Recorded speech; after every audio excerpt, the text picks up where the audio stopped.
Senator from Virginia. Pursuant to Section 601B of the International Security Assistance and Arms Control Export Act, I move to discharge the Committee on Foreign Relations from further consideration of S.J. Res. 59 to direct the removal of United States Armed Forces from hostilities against the Islamic Republic of Iran that have not been authorized by Congress.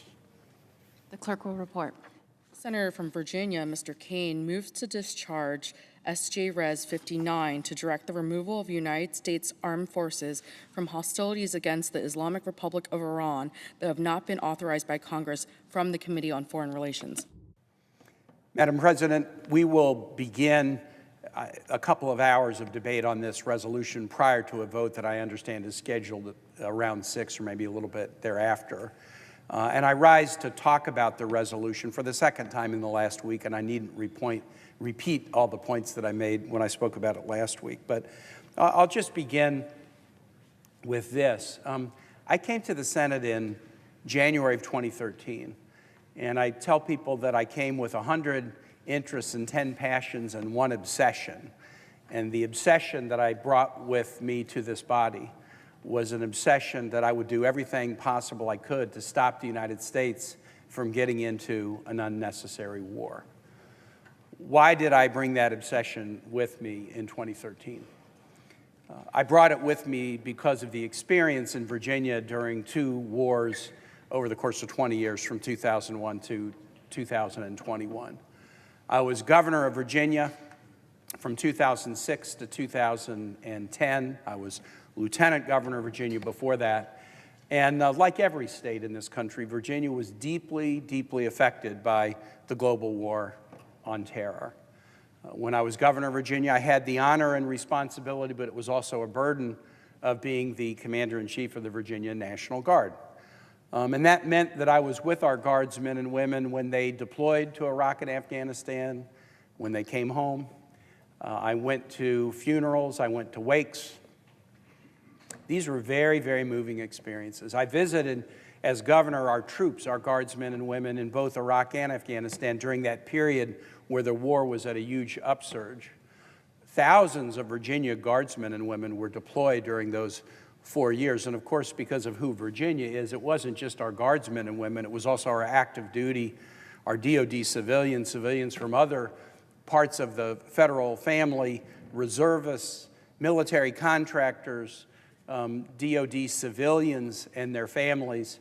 The cost of that 20 years of war on Virginia was very heavy.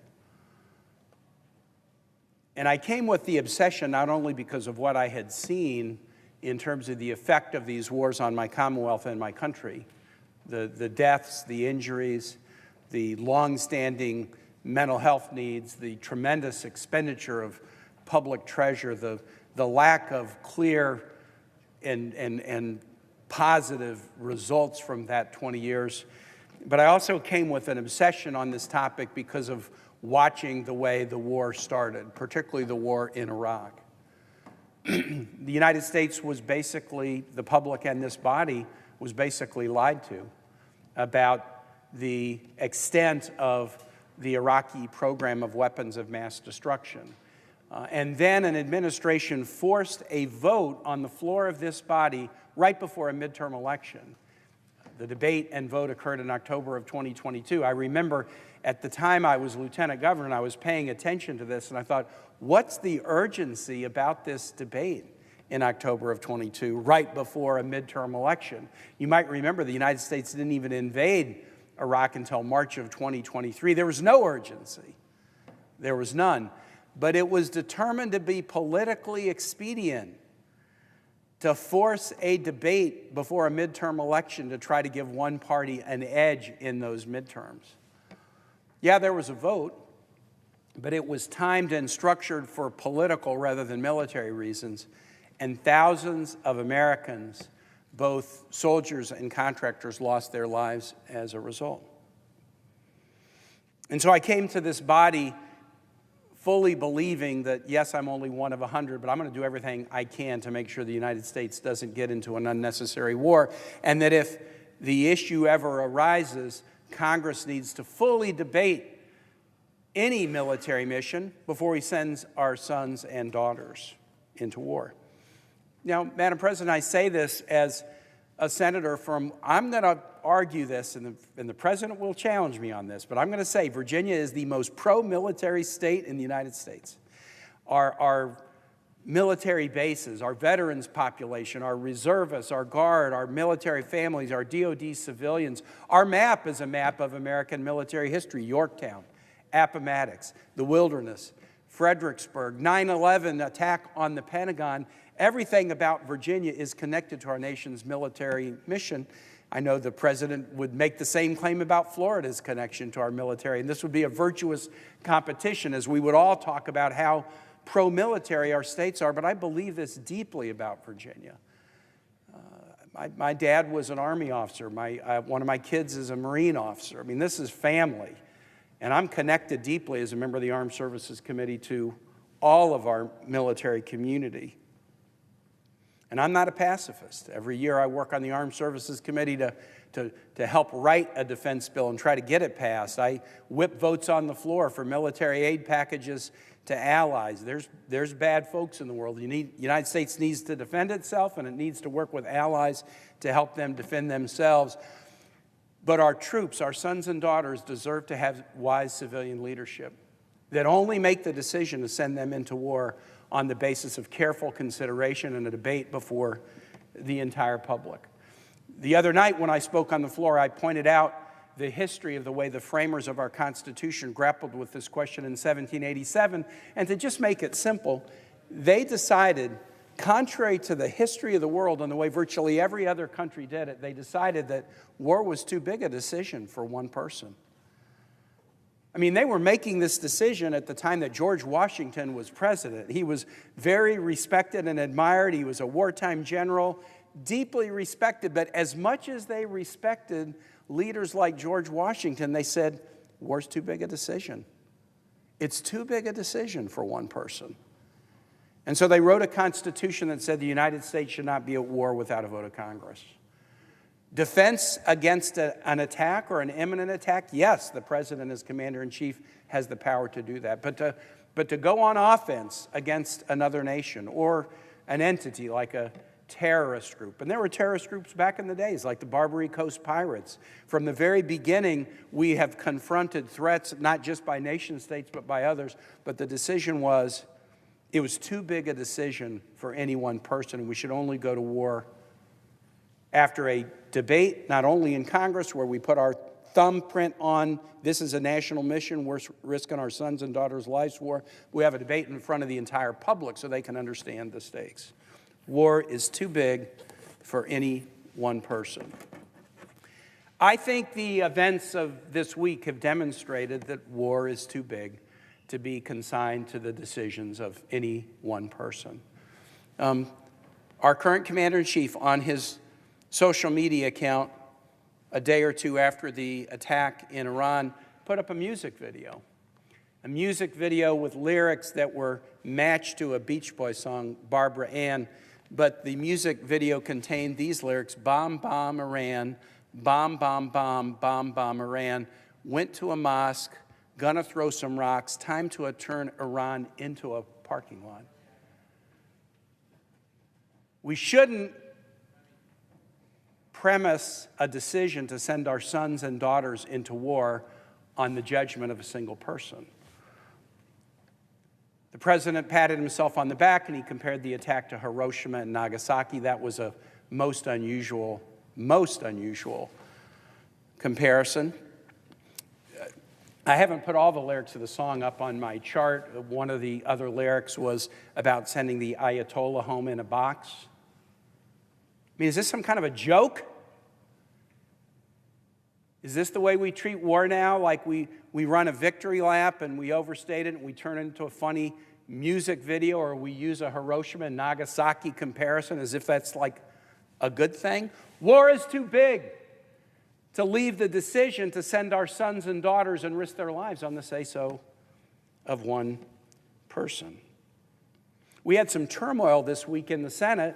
We were going to have a briefing on Tuesday that they had to, from the national security officials of the administration had postponed it till Thursday because they were fighting with themselves and they were fighting with reporters about intelligence that had come out that the president wasn't happy about. In the immediate aftermath of the attack, he said that the Iranian nuclear program had been completely obliterated. All sources, Iranian sources, Israeli sources, the IAEA, the United States, have said severe damage. But because the president sort of went overboard with the Hiroshima and Nagasaki claims and completely obliterated, reporters started to dig into it. And then the president got mad, and then the Secretary of Defense started to name-call reporters who were asking basic questions. War is too big an issue to leave to the moods and the whims and the daily vibes of any one person. And that's why the founder said, unless it's an imminent defense, and in this case it wasn't, the Israeli foreign minister had said before the U.S. attack that their attacks had already set the Iranian program back at least 2 or 3 years. That's a direct quote from the Israelis who follow this very closely. If the program had been set back at least 2 or 3 years, what was the urgency that suggested we needed to take this action without a debate in Congress? And, Madam President, it was not only done without congressional authorization, it was also done without congressional consultation, and it was done without congressional notification of Democratic leaders. Republican leaders were given a briefing, but for the first time during my time here, no Democrat in a leadership position on the key committees was given an advance notice of this. Is war now to be a partisan thing, where the White House just notifies those of the same party? I've tried to be consistent about this, Madam President. When I came to the Senate in 2013 with this passion that I'm going to do anything I can to stop an unnecessary war, within a few months after arriving here, President Obama, who is a personal friend, was contemplating military action in Syria. And I looked my friend in the eye and I said, you do not have congressional authority to do that. You need to bring this to Congress. Hey, I thought you were my supporter. Thought you were my friend and you would support this. I do support you, and I think you have good judgment, and I think you're likely to make a careful decision, but war is too big an issue to leave in the hands of even a completely careful and deliberative individual. The framers didn't want to leave war in the hands of George Washington, for God's sake. They thought Congress should be involved in it. And I said to President Obama, you need to bring this to Congress. And guess what? A lot of members of this body said the same thing. 7 members in the Senate right now were in the House in 2013. And I have a letter that many of them wrote. 6 members who are currently Republican members of the Senate signed this. August 28, 2013, dear Mr. President, we strongly urge you to consult and receive authorization from Congress before ordering the use of U.S. military force in Syria. Your responsibility to do so is prescribed in the Constitution and the War Powers Resolution of 1973. We were in a recess then, it was August. But they said, if you deem that military action is necessary, Congress can reconvene at your request. We stand ready to come back into session, consider the facts before us, and share the burden of decisions regarding U.S. involvement in the quickly escalating Syrian conflict. 6 Republican members of this body signed that letter in 2013, but based on their public statements, they seem to have a different standard for President Trump than they did for President Obama, a different standard for war against Iran than they did for war against Syria. There's one member who signed this letter who is consistent. Congressman Peter Welch is now in the Senate. He signed this letter to a president of his own party saying you can't do this without a vote of Congress. Come to Congress. And he is taking the same position on the floor today consistently that he did then. Madam President, I'm going to conclude and just say this. I know everybody in this body is praying that the ceasefire that is in place now for a couple of days works and that it holds. I know everybody is praying that when the administration now says they're interested in a diplomatic resolution to this program, that they will have learned that they shouldn't tear up diplomatic deals as they did in 2018, but instead should prefer diplomacy and step back from war against Iran. I pray that that holds and that we won't need to be back here doing this again, but I do note that the president, even today, said he would certainly bomb Iran again. I'm hoping, I'm realistic, but I'm hoping that members of this body will stand up for the Constitution, will stand up for the proposition that war is too big to be decided by one person, will stand up for the principles that they articulated pretty clearly when it came to President Obama thinking about taking war into Syria. At that moment, when we urged President Obama to do that, he didn't use military force. He did bring it to Congress. We had a debate in the Foreign Relations Committee. We passed an authorization, and in that debate, Syria stepped forward and said they would give up their chemical weapons program. Diplomacy achieved a result, just as diplomacy achieved a more effective control of the Iranian nuclear program, even than the bombs that we dropped last Saturday until it was torn up. I pray the ceasefire continues, but I fear we're going to be back here on this floor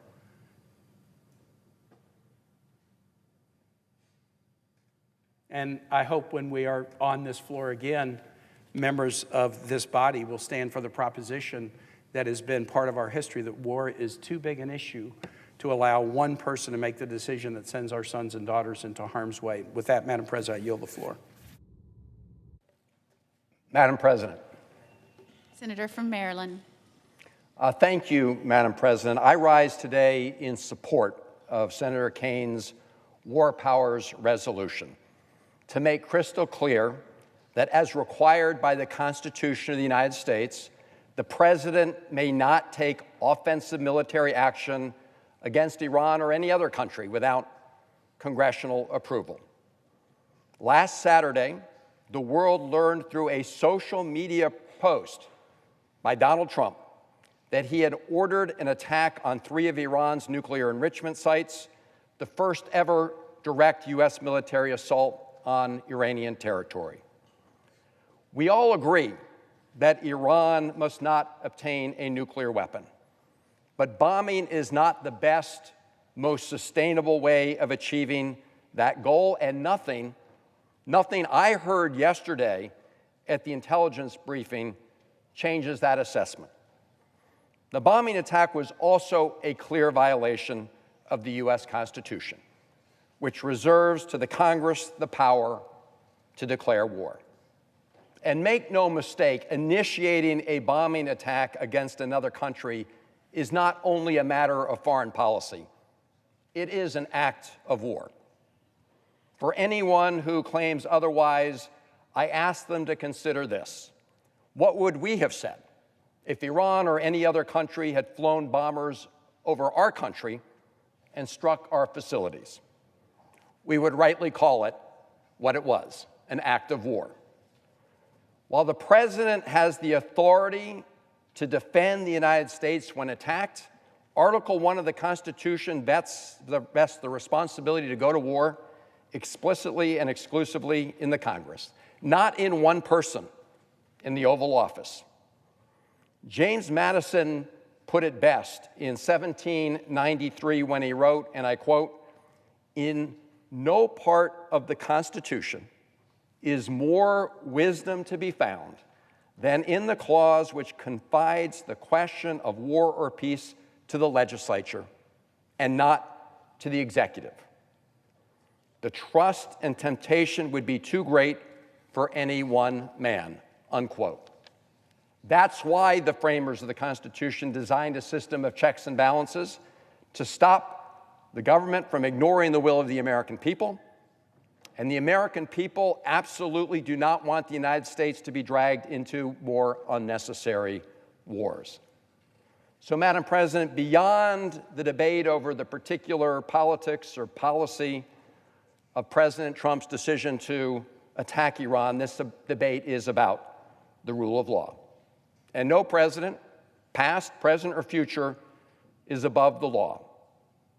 Those strikes violated American law, and prominent legal experts have said they also violated international law. The fact that there is now a ceasefire in place does not obviate the need to pass this resolution. President Trump has already shown that he is willing to initiate hostilities on his own. And indeed, as Senator Kane just mentioned, President Trump just said a few hours ago that he would, quote, absolutely consider bombing Iran again. And just last month, when asked whether he needs to uphold the Constitution of the United States, President Trump answered, quote, I don't know. We, the United States Senate and House, should make clear that compliance with our Constitution is not optional. Now, President Trump did not just attack another country in violation of the Constitution. He did so in spite of facts presented by our own U.S. intelligence agencies. Just 3 months ago, the U.S. intelligence community noted that, and I quote, they continue to assess that Iran is not building a nuclear weapon, and Supreme Leader Khamenei has not authorized the nuclear weapons program he suspended in 2003, unquote. That assessment has been reaffirmed year after year since at least 2007, that Iran was not producing a nuclear weapon and had not made a decision to do so. You would think that the facts and intelligence assessments would matter when a president chooses to attack another country. Apparently not in this case. Indeed, when President Trump was confronted with the U.S. intelligence community's assessment just days before he launched the attack, he dismissed it. It was an inconvenient fact. It was inconvenient because it showed there was more time for diplomacy to work, time to get a negotiated solution. Secretary Rubio was asked about this intelligence assessment after the United States bombed Iran. His answer, very revealing. He said, and I quote, forget about the intelligence, unquote, and then went on to try to justify the timing of the attack. Now, as I said earlier, most, if not all of us, agree that Iran must not have a nuclear weapon, which would pose an existential threat to Israel, threaten America's interests in the region by further emboldening Iran's malign actions, and increase the risk of nuclear proliferation throughout the Middle East. So the question is, how do we best accomplish that goal in a durable way that doesn't unleash unintended consequences and put Americans and others at greater risk? President Obama answered that question. That's exactly what he accomplished through the agreement his administration negotiated with Iran 10 years ago this July. President Obama made a deal with Iran to prevent it from building a nuclear weapon. And the agreement was working. Iran was subject to around-the-clock, 24-hour inspections from the International Atomic Energy Agency. That agreement made the whole world a safer place. But in his very first term, Donald Trump ripped up that deal. Not surprisingly, Iran began to enrich uranium at higher levels, though still not at the 90% level needed for bomb-grade material. Now, by the time Donald Trump returned to the White House this year, even he and his administration had come to understand that the best way to ensure that Iran does not decide to develop a nuclear weapon is through negotiation. That's why earlier this year, he dispatched his special envoy, Steve Witkoff, to open negotiations with Iran. And those negotiations were ongoing. Indeed, the sixth round of discussions were scheduled to take place on Sunday, June 15th, just 2 days before the Netanyahu government launched its attacks on Iran. Not surprisingly, that Israeli attack derailed the ongoing U.S.-Iran negotiations. It is important to remember that a decade earlier, Prime Minister Netanyahu worked very hard to derail President Obama's ongoing negotiations with Iran. Indeed, Prime Minister Netanyahu even addressed a joint session of Congress, urging the Congress not to proceed with those negotiations. Prime Minister Netanyahu did not succeed in derailing President Obama's JCPOA negotiations. That agreement went into effect, and it did make the world and our country and Israel a safer place. But unlike then, Prime Minister Netanyahu succeeded this time. He outmaneuvered Donald Trump. That story is well documented in a June 17th New York Times piece entitled, and I quote, "How Trump Shifted on Iran Under Pressure from Israel," unquote, and a June 23 Washington Post story entitled, and I quote, "Netanyahu decided on Iran war last year and then sought to recruit Trump," unquote. Simply put, Prime Minister Netanyahu accomplished that goal. President Trump joined his war of choice against Iran. And in doing so, President Trump put our men and women in uniform in the region in grave danger and unnecessary risk.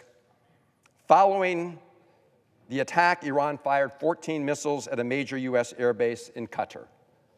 Fortunately, Iran gave the United States and Qatar advance warning, and there were no casualties. But the full extent of Iranian retaliation could play out throughout the region and other places around the world over a long period of time. And what was accomplished? What was accomplished? To hear President Trump tell it, the Iranian nuclear program was, quote, obliterated, unquote. That is flat out untrue. Untrue. We know from public reporting that a Defense Intelligence Agency assessment found that the strikes only set back Iran's nuclear program by a few months. Whether it's a few months or somewhat longer, the point is this: the strikes did not obliterate Iran's nuclear program.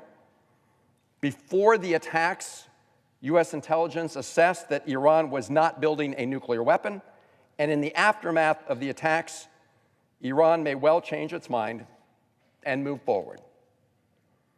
So President Trump disregarded politically inconvenient U.S. intelligence assessment when he launched the attacks, and he's now making up his own politically convenient narrative about the results. What's been particularly cowardly is the Trump administration's efforts to escape their own failures by hiding behind the amazing men and women of the U.S. military. To hear President Trump and Secretary of Defense Hesketh tell it, any criticism of their decision to attack Iran is somehow a criticism of the American military. This is garbage, and they know it. Our servicemen and women performed their mission flawlessly, and they did it with courage and with resolve. It's especially rich to see Donald Trump, who so often insulted and belittled our military heroes, now try to hide his own failings behind them. So let's be clear. While we owe our service members our debt of gratitude, we do not owe that debt of gratitude to President Trump or members of his cabinet for their decisions or for their current efforts to manipulate the narrative about the results of the attack. I have to say, as my colleague Senator Kaine mentioned, that the spectacle of President Trump and Secretary Hesketh berating the press for questioning their claims that the Iranian nuclear program had been, quote, obliterated only reveals their manic desperation to hide the truth. Remember when President George Bush declared with respect to Iraq, mission accomplished? What President Trump and Secretary Hesketh are communicating is that it's somehow treasonous to ask about intelligence reporting that casts doubts on their claims. This is not only an effort to intimidate and silence the press, it also sends a terrible message to all the intelligence analysts in the U.S. government. It says that anybody who presents facts that don't fit President Trump's political narrative is trying to, as Secretary Hesketh said, make the president look bad, or undermining the success of our pilots, or trying to manipulate the public mind. That's ridiculous. We've already seen, Madam President, the dangers of manipulating intelligence to fit the president's narrative rather than fidelity to the facts. The United States went to war in Iraq under false pretenses. Remember when the Bush administration told America that Iraq was developing weapons of mass destruction? Remember when Vice President Cheney warned in March 2003 that, quote, if there's a mushroom cloud in New York, you will know that Saddam Hussein is behind it, unquote. And of course, there were no weapons of mass destruction in Iraq. So false intelligence and false narratives that fan the flames of unnecessary wars cost us dearly. The Iraq War cost the lives of over 4,000 American soldiers, hundreds of billions of dollars of American taxpayer money. The war upended the region, killed hundreds of thousands of Iraqi civilians, strengthened Iran, and unleashed ISIS on the world. It was the worst U.S. foreign policy blunder in a generation. Madam President, the Trump administration has now created a culture of fear and retribution throughout the federal government. We've already seen patriotic federal employees be fired for telling the truth. Whistleblower just filed a complaint the other day. He'd been at the Justice Department. He said, I didn't sign up to lie. So the real challenge is this. The president has not obliterated the Iran nuclear program, but he is doing everything he can to obliterate the credibility of the U.S. intelligence community so he can invent his own reality without contradiction. That's why it's more important than ever that Congress stand up for the Constitution and insist that the president cannot initiate hostilities without approval from Congress. That's what this resolution asks. It asks, do you support the Constitution and the role it gives the Congress to declare war? Do you believe that the people's representatives should have a voice in whether American lives, and specifically the lives of our nation's armed forces, are put at grave risk? We owe it to our troops, we owe it to the American people to ensure that no president, not this president or any other, can unilaterally commit our nation to go to war. The Constitution does entrust that responsibility to us. Let's not abdicate it. Colleagues, I urge you to vote yes on the Kaine War Powers resolution, and I yield the floor.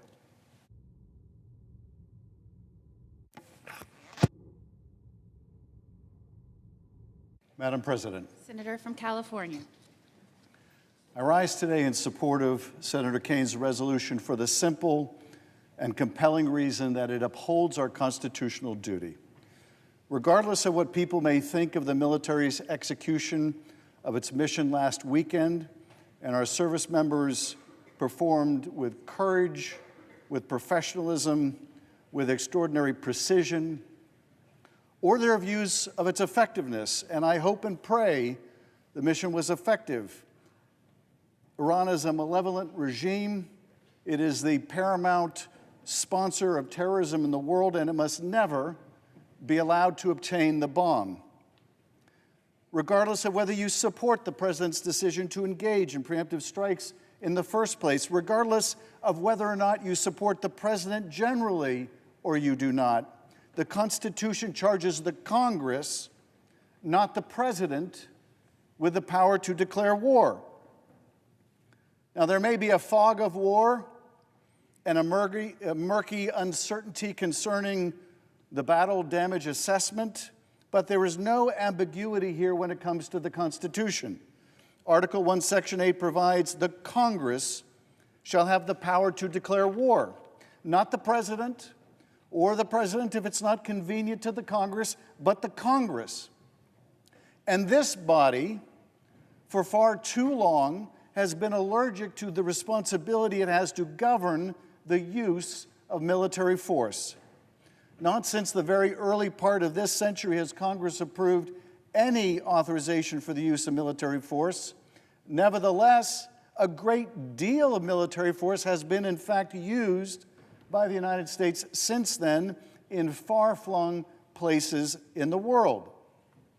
In fact, post-World War II, the war power has been utilized by an increasingly strong executive and an increasingly deferential and fearful legislature. Now, during the last several weeks, it has been apparent to anyone watching that the conflict in the Middle East had the potential to draw in the United States of America. When missiles began striking Tehran and Tel Aviv, when the President of the United States, with signature bombast, began to telegraph the possibility that we would enter the fray, when countless American families were forced to consider whether their children would be the next to bear the burden and carry the sacrifices of another potentially endless war in the Middle East. And so, with those families and our service members in mind, Senator Kaine introduced this resolution to ensure that the President did not risk committing the United States to yet another open-ended conflict in the region without a debate in Congress and a decision by Congress as to whether the country should go down that dangerous road. Now, at that time, many senators, myself included, pushed for an intelligence briefing from the administration. We had significant questions we needed answered. Had Iran made the decision to build a bomb? Had Iran begun the process of building the mechanism of a bomb? Was there an imminent threat to the United States or our forces? What were the threats to U.S. personnel and facilities in the region should Iran respond? How might Iran and its proxies escalate and harm U.S. interests, not only in the region, but here at home and other parts of the world? How much damage could U.S. military action do to the Iranian nuclear and missile programs, and for how long would it set them back? And most important, what was the risk that such a bombing campaign could escalate into all-out war? Days passed, no briefings. Even after last Saturday's strikes, still no briefing. Not until yesterday did the administration come to Congress to answer the most basic of questions. And only after suggesting, it was reported, that they would potentially choke off further information to the Congress.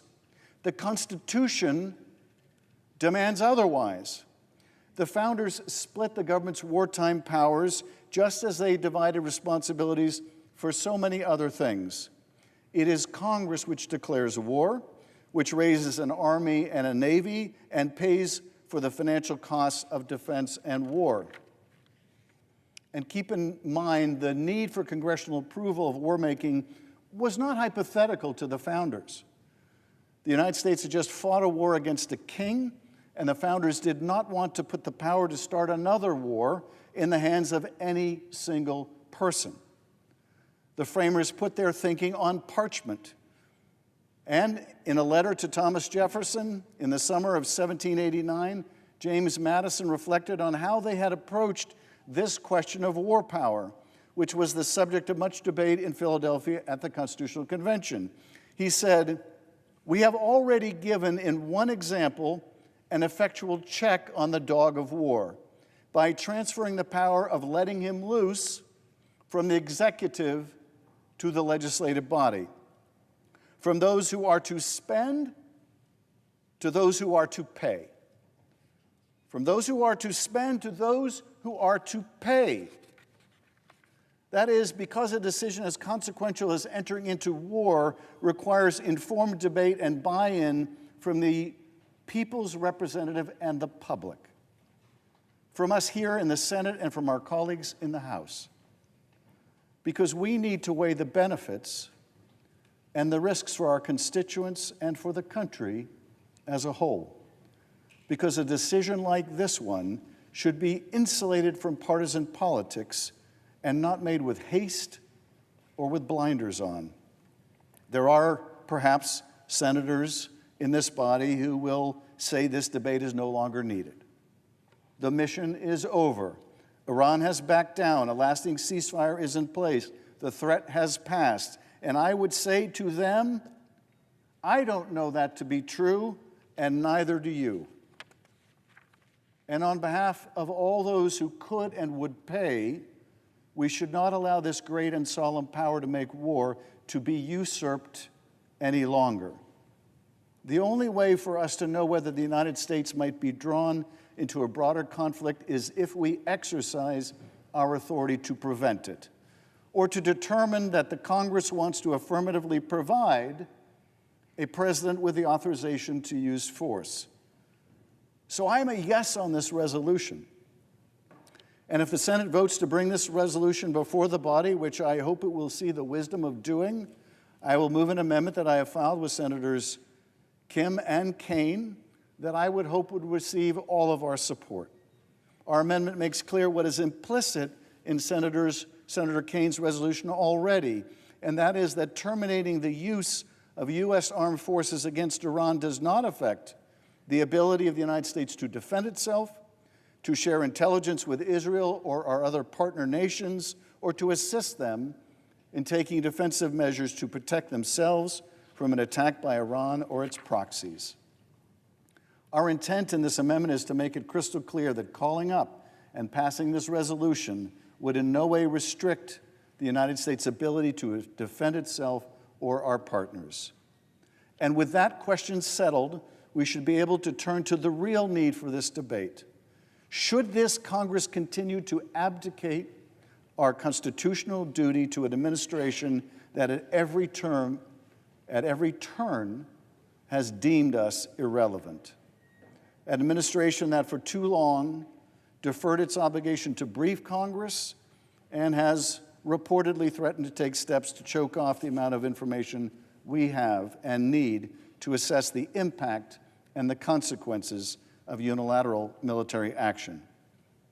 An administration that openly disdains and threatens a free press, ignoring the fact that our fourth estate exists to ask questions for the people, even if those questions are uncomfortable, especially when those questions are uncomfortable, and shine a light on the places where tyranny and despotism can grow and foster and fester. Because here's the bottom line. Article 1, Section 8 says, the Congress shall have the power to declare war. And every American should know that Congress is not giving up on its most basic constitutional right to debate and determine whether U.S. forces undertake further operations, offensive operations, against the Iranian regime or any other. This resolution, with my amendment, would give senators confidence that a vote on that question will in no way put American troops or our allies at increased risk, and the underlying resolution would give the American people the confidence of knowing that they will not be dragged into another war without their consent. There must be a check on the dogs of war. There must be a voice for those who will pay the costs of going to war. And the Senate must be that voice. I yield back. President, Senator from Oregon. I greatly appreciate the comments from my colleague from California, and particularly appreciate that my colleague from Virginia, Senator Kaine, has proposed this War Powers Resolution, a resolution that reaffirms a basic principle: that decisions of war and peace belong, under our Constitution, to Congress, not to the President. But on June 21st, President Trump ordered strikes on 3 Iranian nuclear facilities. There was no congressional authorization. There was no debate in this chamber. There was no vote in this chamber.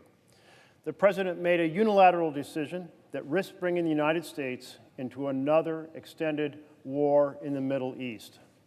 That is not how our founders designed our nation through the architecture of the Constitution. In fact, each member here swore an oath to uphold that Constitution that places the responsibility for declaring war upon this body, not upon the individual who sits in the Oval Office. To be sure, the President as Commander-in-Chief has the responsibility to protect the nation from an imminent threat. But in this case, there was not an imminent threat. First, according to our own intelligence, Iran was not pursuing a nuclear weapon. Second, even though Iran possessed a significant amount of 60% enriched uranium, more than the 3 to 5% that is utilized for civilian energy, it was still not enriched to the level to build a bomb. And it would have had to only be enriched to 90%. It would have had been converted into metallic form.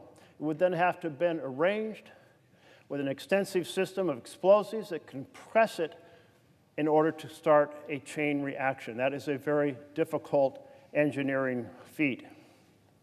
Third, prior to the U.S. strikes, Israel's foreign minister said Israel's attacks had already set back Iran's nuclear weapon program for at least 2 to 3 years. So let's be clear. The threat was not imminent. It was not a situation where there was no time for the President to observe the Constitution, to honor the Constitution, to seek an authorization for the use of military force from the Congress of the United States. The administration instead acted precipitously, putting American lives at risk, including the over 40,000 U.S. troops in the region, as well as diplomats and American civilians stationed or visiting the Middle East. Wars are easy to start, but they are often hard to end, and the consequences can be enormous. Look, for example, at the cost of the wars in Afghanistan and in Iraq.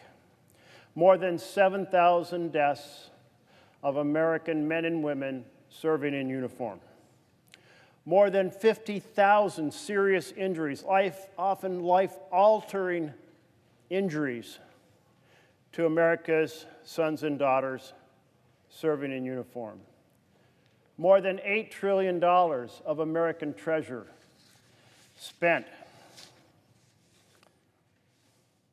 That is why the founders said the consequences of conflict, of entering into war, are so significant. They must never be entrusted to a single person, not even the person who sits in the Oval Office. That's why they wrote the Constitution, placing the responsibility for that here, where it can be wrestled with, where it can be debated, where different perspectives can be brought to bear, where experts can be interviewed, and all can be taken into account in making such an important decision for our nation. From where we are right now, two things need to happen. First, Congress needs to reassert its constitutional authority over matters of war and peace. Second, we need to double down on diplomacy to secure a lasting peace. And a lasting peace includes at least 3 elements. Iran does not develop a nuclear weapon. Second, Iran stops funding militias across the region. And third, Iran's economy is freed up to prosper. Those are the 3 elements that need to be addressed. Let me begin first by addressing in some greater detail Congress's need to reassert its constitutional authority. On Meet the Press on Sunday, Senator Lindsey Graham said, quote, "You can't have 535 commander-in-chiefs." He is exactly right. And that is why the founders designed the Constitution with a separation of powers. Congress has the responsibility to decide if we go to war, and then the President commands our military to go to war. Article 1 gives Congress the power to declare war, and Article 2 gives the President the power to be the commander-in-chief to execute the war. Senator Kane's War Powers Resolution says that hostilities with Iran must be explicitly authorized by Congress. But that does not in any way prevent the U.S. from defending itself from an imminent attack, should that need arise. This is a privileged resolution, meaning that we will have the opportunity to wrestle with it, and we will be voting on whether to do so later today. This resolution is urgently needed. We are already in the throes of a slide into an authoritarian state. Our president has been ignoring the Constitution or violating the Constitution by violating the rule of law that applies to the executive branch, by ignoring or suppressing or circumventing due process, the very issue that protects all of us from an overbearing executive. In fact, it is the defender of our freedom. Third, stiff-arming the courts. And fourth, seizing Congress's power of the purse. And then this week, it was reported that Trump will limit intelligence sharing with Congress. Another brazen attempt to centralize powers in the executive in a strongman presidency. With this resolution, Senator Kane's resolution, Congress can reassert its constitutional authority as a co-equal branch of government, can stop this president from seizing even more dangerously unaccountable power. In addition to Congress taking this act, there is an urgent need for diplomacy in order to secure a lasting peace in the Middle East. That lasting peace includes the three elements that I mentioned: that Iran does not have a path to developing a nuclear weapon, that it stops funding militias across the region, and that Iran's economy is freed up to prosper. They can re-enter international commerce. It's already clear that diplomacy is not just essential, but that it is effective. In 2015, the United States helped negotiate the Joint Comprehensive Plan of Action, better known as the Iran nuclear deal, which blocked all paths for Iran to acquire a nuclear weapon. It blocked the plutonium path. It blocked the uranium path. It blocked the covert path. That deal was so important for global security that it involved the United States, Russia, China, the United Kingdom, and France, all working together to create that framework in partnership with Iran. And Iran accepted massive inspections and oversight from the International Atomic Energy Agency to make sure that you not only had an act of trust, but lots of acts of verification. The deal worked. Iran was not developing a nuclear weapon. Instead, they dismantled their plutonium-based Iraq heavy water reactor. They agreed not to enrich uranium beyond 3.67%, and they didn't do so. They shipped all of their more highly enriched uranium out of the country, some 25,000 pounds, to be stored abroad. But 3 years later, President Trump tore up that agreement. He did so over the objections of his own national security officials, over the objection of his Secretary of Defense, General Jim Mattis, over the objection of his Secretary of State, Rex Tillerson, over the objection of his National Security Advisor, General McMaster, and over the objection of his Chief of Staff, General John Kelly. Had President Trump and his first administration not torn up that agreement, we'd be celebrating Iran's 10th anniversary under the nuclear deal with no path to a nuclear weapon. By ripping up the Iran nuclear deal, Trump opened the pathway for Iran to enrich beyond 3.67%, leading to the concerns that prompted Israel to attack Iran's nuclear facilities and that led Prime Minister Netanyahu to ask President Trump to use our planes and our abilities to bomb Isfahan, Natanz, and Fordow. To create an enduring agreement now that stops Iran from having a path to nuclear weapon, restrictions like those that were in the Iran nuclear deal back in 2015 have to be recreated. And in fact, we've learned over the last few days how diplomats from President Trump's team have been working on this. We're in conversations with Iran before Israel's attack to create such an arrangement. And in fact, continued some of those conversations even as bombs were dropping. We have to succeed to put in place a permanent, detailed, enforceable plan for peace, which Iran agrees to, that stops funding for militias outside Iran and blocks all those paths to a nuclear weapon.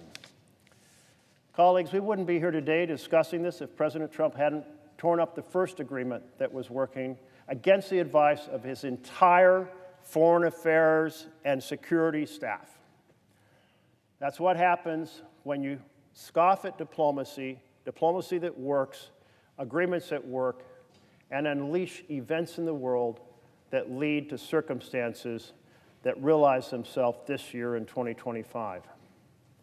The decision to strike Iran without authorization from Congress was wrong because there wasn't the imminent threat, and thus there was time to go through the process of seeking authorization for the use of military force necessitated by our Constitution.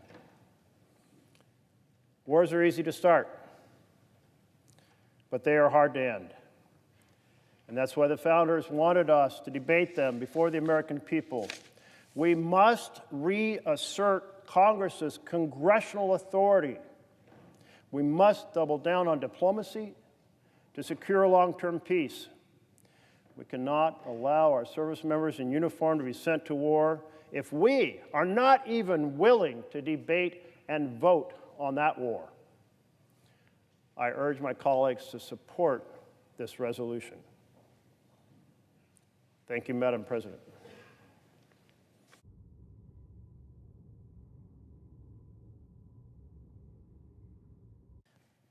Madam President, Senator from Vermont.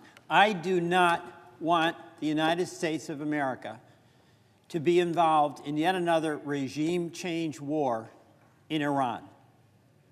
Have we not learned anything from what happened in Iraq? We deposed Saddam Hussein and all hell broke loose. That was a war of regime change.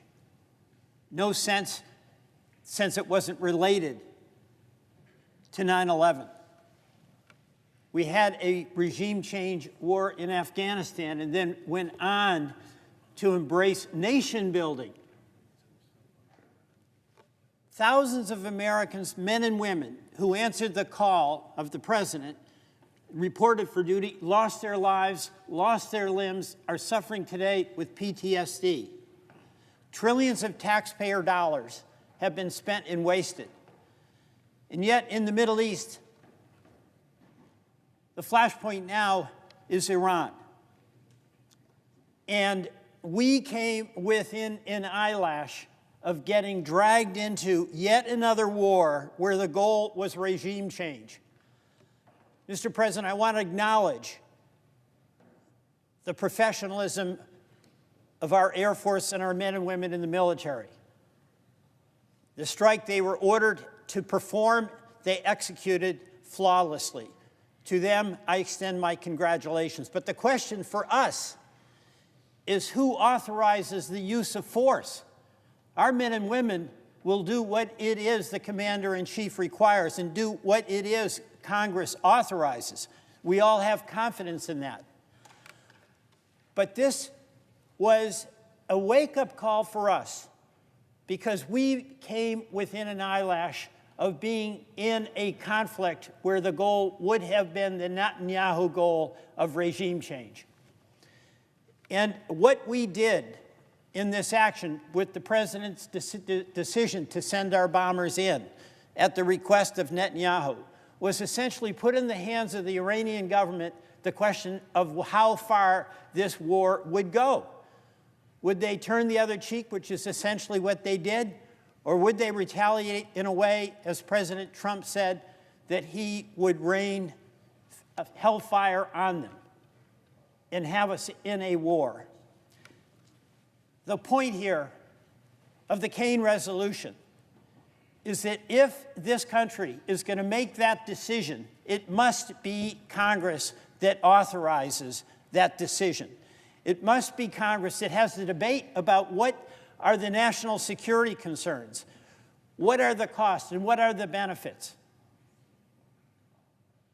We can't simply bypass that and continue to abdicate our responsibility and congressional authority and duty. And that's why this resolution is so important. Now, this question of how do we get here? You know, wars oftentimes happen not by design. You stumble into it. And that is what almost happened here. We do not want a nuclear Iran. There's nobody in this United States Senate that wants a nuclear Iran. Russia doesn't want a nuclear Iran. China doesn't want a nuclear Iran. And our presidents, bipartisan, have worked hard to make certain that Iran didn't have it. And the Obama agreement was working. After President Trump was not President Trump, he challenged the agreement. When he got elected, he tore it up. But he saw at some point the wisdom of diplomacy.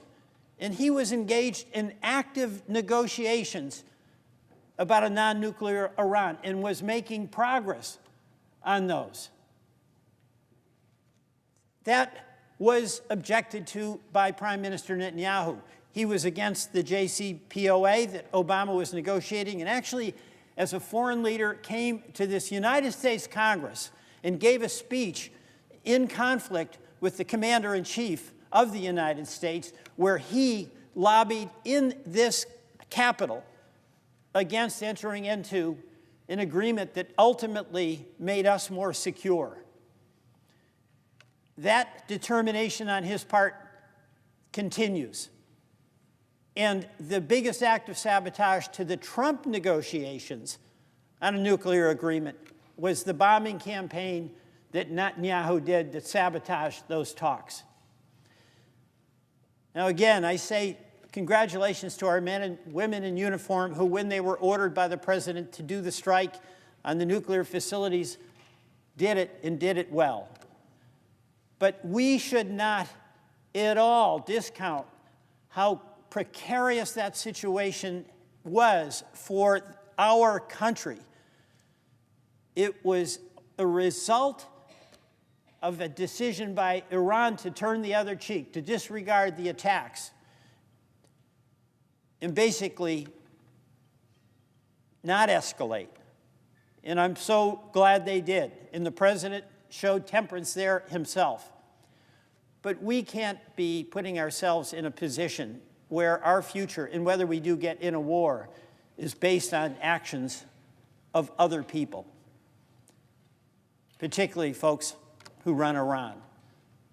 So if we are going to protect the national security, if we are going to protect the men and women of this country who will always respond to the call of the commander-in-chief, that's what makes them such wonderful patriots. They cede the authority to make a decision about whether they are put in harm's way to the men and women who serve in the Congress of the United States and the commander-in-chief. That's a profound responsibility that each of us has to debate the question of whether we should commit this country to war. So this resolution is absolutely vital. Vital to the well-being of this country, to the humility that is required of a country before it makes the ultimate decision to ask the men and women who are citizens of our country to potentially sacrifice their lives for the well-being of this country. Mr. President, I urge my colleagues to support the Kane resolution. I yield back. Mr. President, Senator from Kentucky. the Constitution is clear. Congress, not the President, has the authority to declare war. The founders were unanimous in proclaiming that the power to declare war belonged exclusively to Congress. James Madison, the father of the Constitution, said that the executive branch was the branch most prone to war. Therefore, the Constitution, with studied care, vested that power in the legislature. Madison would further state that in no part of the Constitution is more wisdom to be found than in the clause which confides the question of war and peace to the legislature and not to the executive branch. Hamilton, who didn't always agree with Madison or Jefferson, wrote that the legislature can alone declare war, can alone transfer the nation from a state of peace to a state of war, and if the legislature has a right to make war on one hand, it is on the other hand the duty of the executive to preserve peace till war is declared. Madison and Hamilton had very different visions of executive power, yet they both agreed that it was vitally important to entrust the power to declare war to Congress, not the executive branch. George Washington remarked that the Constitution vests the power of declaring war with Congress. Therefore, no offensive expedition of importance can be undertaken until after they shall have deliberated upon the subject and authorized such a measure. No offensive expedition without congressional approval. St. George Tucker, a Revolutionary War era law professor, wrote in 1803 of how our Constitution diverged from the English tradition. He wrote, "In England, the right of making war is in the king. With us, the representatives of the people have the right to decide this important question. It is without question that Congress neither deliberated nor authorized the recent offensive military action against Iran. Each of us has taken an oath to uphold the Constitution. Deferring the decision as to when, where, and why the country goes to the war to any president is a dereliction of duty on the part of Congress. To commit America's military to fight wars on behalf of the nation is the most consequential and humbling responsibility that Congress is entrusted with. If we are to ask our young men and women to fight and potentially give their lives, then we in this body can at least muster the courage to debate if American military intervention is warranted." Washington's record of involvement in the greater Middle East is particularly abysmal, with dozens of campaigns costing thousands of American lives and trillions of dollars. Afghanistan, Iraq, Syria, Lebanon, Pakistan, Yemen, Sudan, Somalia, and now Iran, all countries in the region that the U.S. has bombed or is bombing. In each case, the hawks in Washington were adamant that the U.S. military intervention would lead to a glorious future and a great peace. Instead, after tragically losing thousands of lives and trillions of dollars, the U.S. is not in a better strategic position thanks to our interventions. After September 11th, a generation of brave Americans answered the call to serve, many enduring multiple deployments in the region. Some 7,000 U.S. service members paid the ultimate sacrifice in the war on terror. Tens of thousands more carry with them the scars of war, living with missing limbs, shrapnel, nerve damage, brain injuries, burns, scars. Some live with paralysis and are confined to wheelchairs. The mental wounds of war are also present, as we remember the more than 30,000 veterans who have committed suicide since Washington's misguided project to remake the Middle East. While our soldiers carry out their missions with honor, the Washington establishment consistently fails them. In almost all cases, our interventions were counterproductive, making us less safe and less prosperous. As the initial jubilation wears off from those who clamor for war, the regional situation remains precarious, and American service members remain in danger. Many advocates for war, giving voice to their real feelings, have loudly opposed the current ceasefire. Those arguing against a ceasefire give a callous testimony, insensitive to the cruelties of war. Some 40,000 U.S. troops are scattered throughout the Middle East as we speak, some on large established bases, others on isolated outposts. It is impossible to ensure all these locations have adequate air and missile defense capabilities. Our troop presence in the region is therefore a significant liability, allowing Iran and its proxies an opportunity to target Americans, which they otherwise would not have. Yet the Washington foreign policy establishment seems content to allow our service members to serve as sitting ducks. Should American soldiers get wounded or, God forbid, killed in a retaliatory strike, the calls for war emanating from Washington will surely be deafening. History is replete with examples of leaders who, in their hubris, thought they could shape the fate of nations, but were subsequently proven wrong as events ended up controlling them. Our own country sadly experienced this during Vietnam. The needless tragedy of that war, in which 58,000 Americans paid the ultimate sacrifice, led Congress to pass the War Powers Resolution we debate today. Congress intended to ensure a president would never again unilaterally plunge the American people into war without the people's representatives in Congress debating the issue. We owe to all Americans who have worn the uniform to honor that humbling responsibility. Moreover, despite the tactical success of our strikes, they may end up proving to be a strategic failure.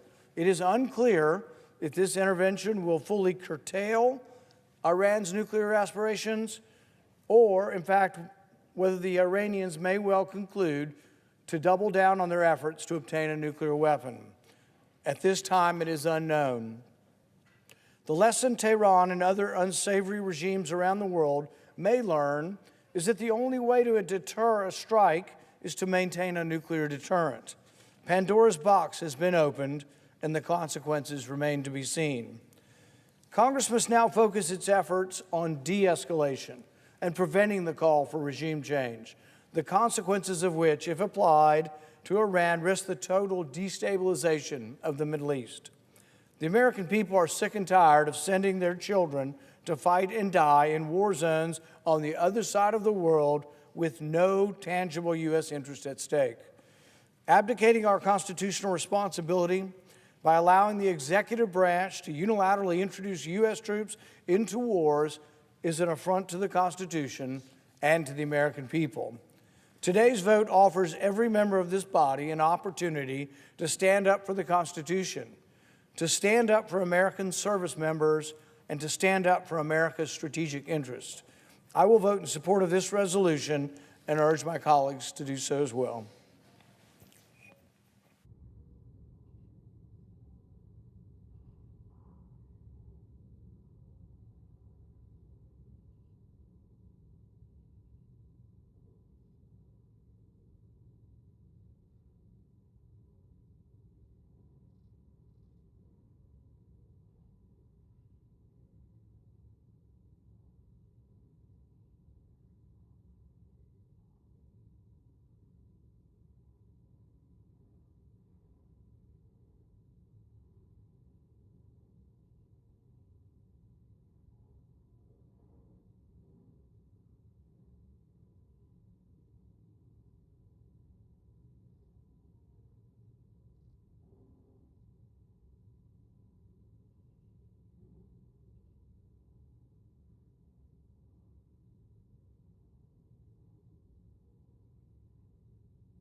Mr. President.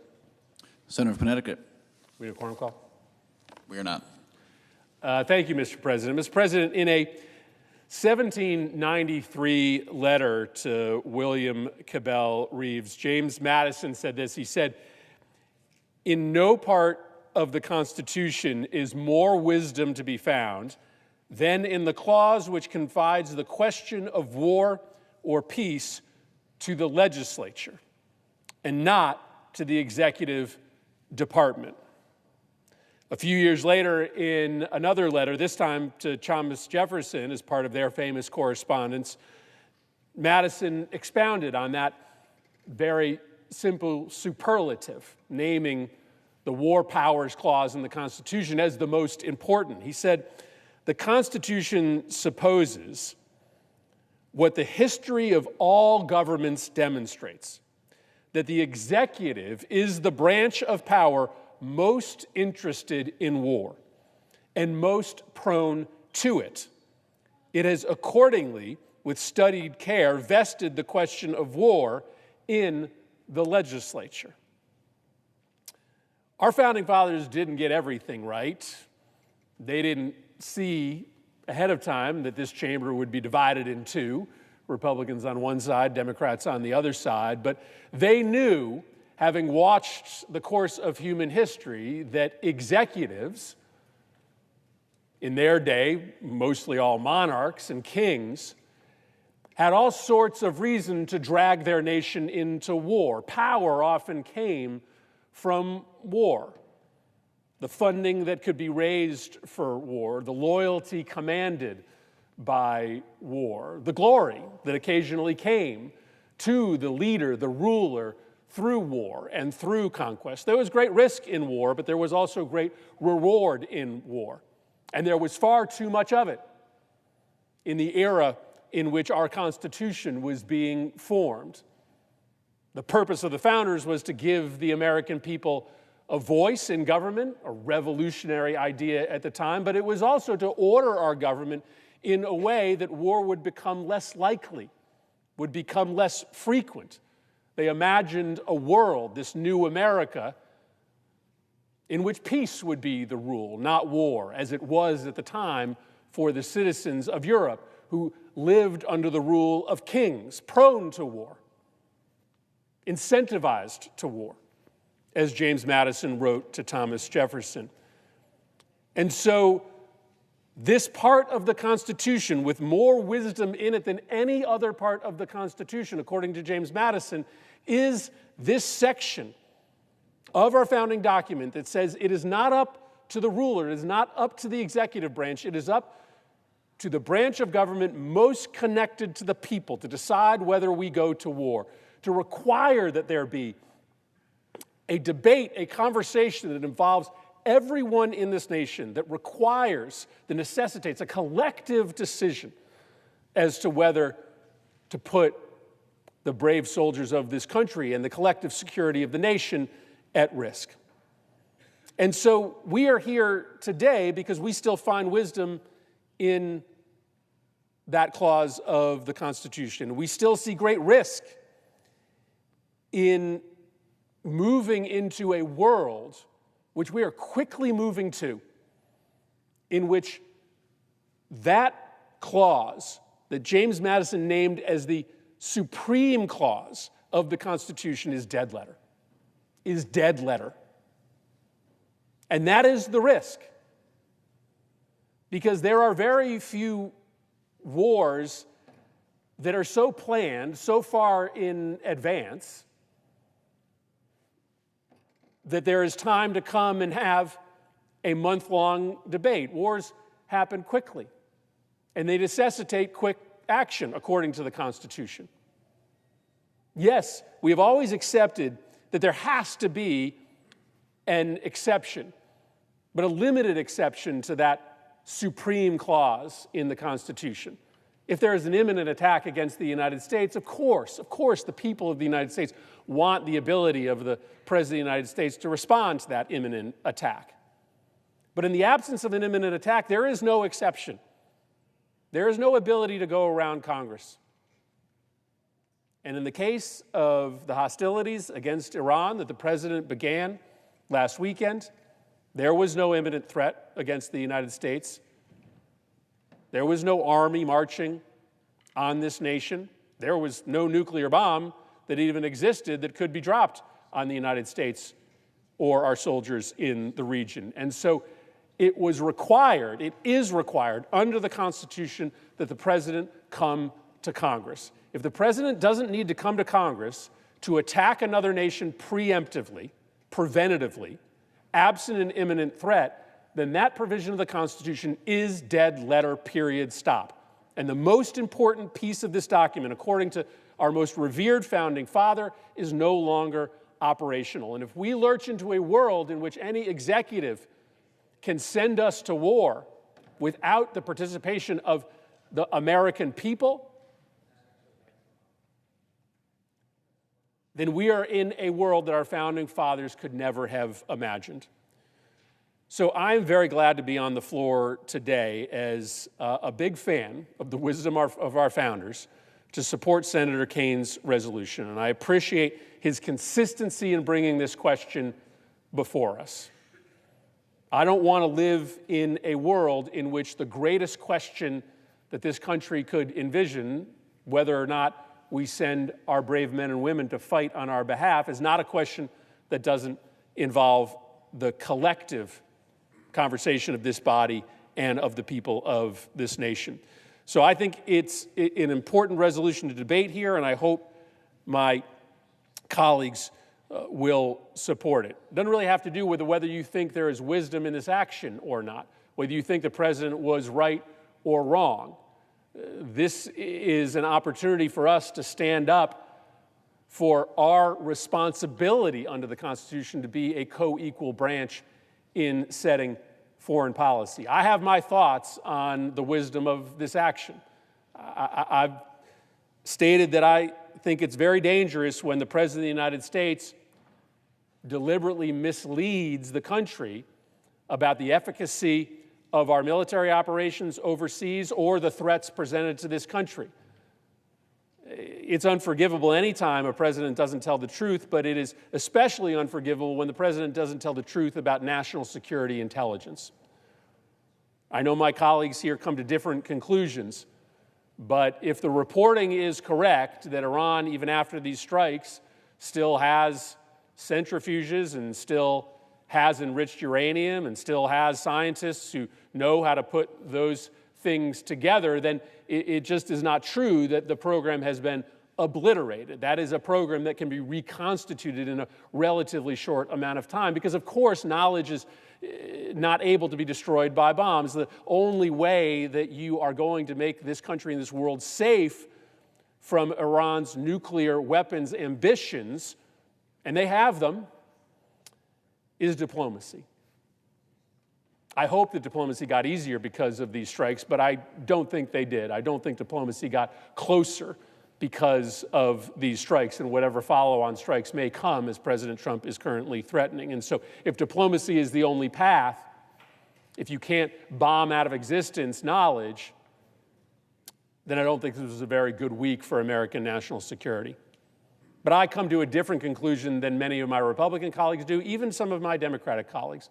But Senator Kane's resolution is so important because that's the debate that we should be having.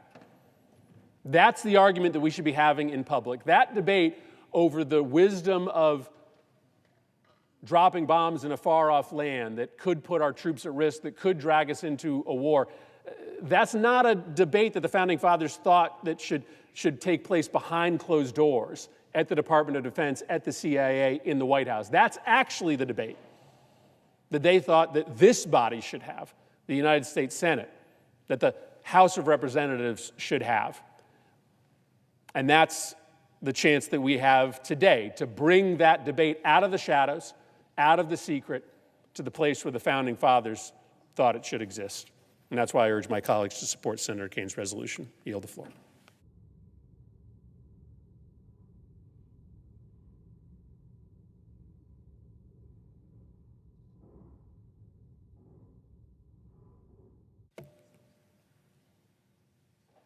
Mr. President. Senator from Tennessee. Thank you, Mr. President. President Trump's actions to address Iran's nuclear weapons program last weekend didn't start a war. They ended a war. And so I rise today to support President Trump's wisdom and leadership in decisively countering Iran's nuclear threat, and therefore to oppose this ill-conceived joint resolution. As United States Senator and former ambassador to Japan, I understand and respect the role that Congress plays in matters of war and peace.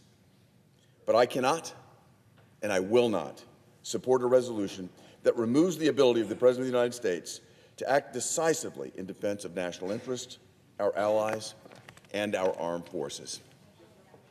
This resolution, if passed, would send a dangerous message, not just to Iran's terrorist-sponsoring regime, but also to every adversary who's seeking to exploit our domestic debates and internal divisions.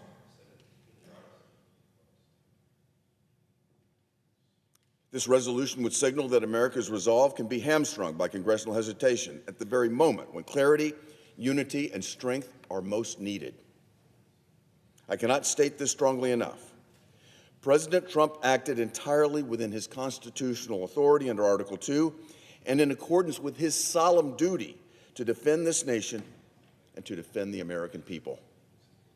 Operation Midnight Hammer was a targeted, strategic, and necessary use of force to eliminate immediate threats posed by the Iranian regime and its proxies.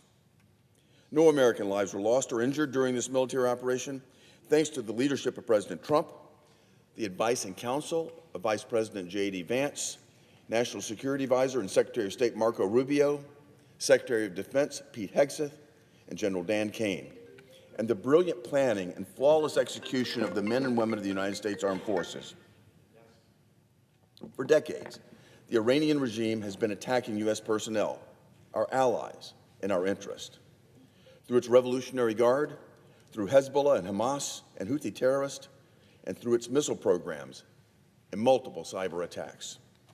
For decades, the Iranian regime has cynically violated international agreements to overtly and covertly pursue the capabilities necessary to make nuclear weapons on short notice. The idea that the president, in the face of escalating threats, can only sit idly by until Congress can hold hearings and schedule votes is not just naive, it's reckless. This war powers resolution ignores the reality of modern warfare, and it would constrain the commander-in-chief at the precise moment when decisiveness is most critical. It elevates process over common sense policy and political optics over operational necessity. If the president had been forced to act in accordance with this resolution last week, the element of surprise would have been entirely lost, and the successful mission flown by our brave airmen would have been much different and likely much costlier. Of course, Congress must be consulted. Of course, we can debate the scope and strategy of our military engagements, but we must not shackle our president in the middle of a crisis when lives are on the line. We must not embolden Ayatollahs in Tehran by showing division and delay, because that is the path to endless wars rather than the path to decisive victories. President Trump acted wisely and proportionately to protect American lives. He acted to reestablish the credibility of our strategic deterrence. And he acted after decades of Iranian aggression that went largely unanswered by the previous administrations of President Joe Biden and Barack Obama. President Trump once again demonstrated decisive leadership in the service of peace and stability. That is the actual job of the commander-in-chief. Let me conclude by repeating what I said at the start. President Trump's actions last weekend did not start a war. His actions ended a war, and not a single American life was lost. We should not be here debating how to constrain effective presidential leadership, but rather discussing how to recognize effective leadership and supporting it. For this reason, I urge my colleagues to oppose Senate Joint Resolution 59. Thank you, Mr. President.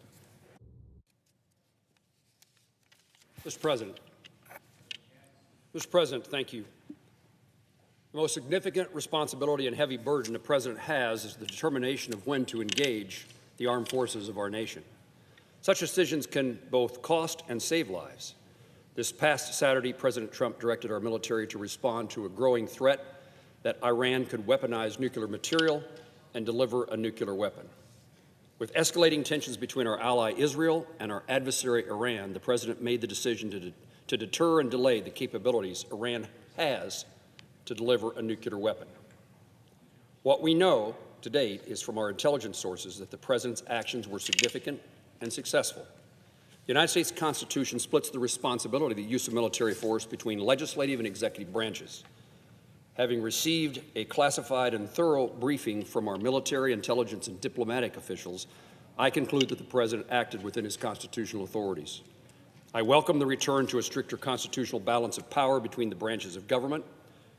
Under the circumstances of the recent actions of the President and the timing of the offering of the resolution now before the Senate, we should not adopt the resolution, which states in part, Congress hereby directs the President to terminate the use of United States armed forces for hostilities against the Islamic Republic of Iran, unless explicitly authorized by a declaration of war. With the continuing threat from Iran against Israel, the dangers to American military men and women in the region, and because of the potential for terrorist acts upon U.S. interests within and without our borders, I believe the President has the constitutional authority and responsibility to defend the United States and its interests against imminent threats. I appreciate the President's decisive action and express gratitude and respect for the men and women of the military who carried out his orders, and I support the President in his efforts to find a peaceful resolution to hostilities in the region. Mr. President, I yield the floor.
Mr. President.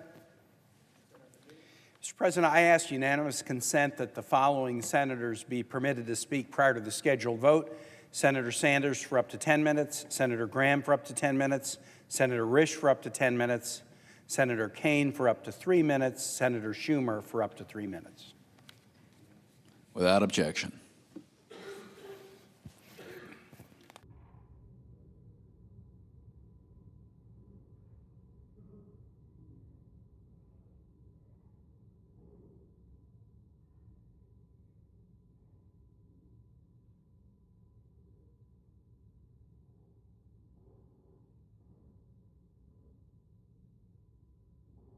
Mr. President.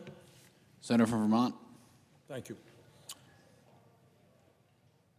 Mr. President, everyone knows that our country faces enormous crises. We have a healthcare system that is broken and it is widely expensive. We have a housing crisis in which millions of people are spending far more than they can afford to put a roof over their heads. We have the highest rate of childhood poverty of almost any major country on earth, and a child care system which is dysfunctional. Millions of our kids cannot afford to go to college or are leaving school deeply in debt, and over 20% of our seniors are trying to get by on $15,000 a year or less.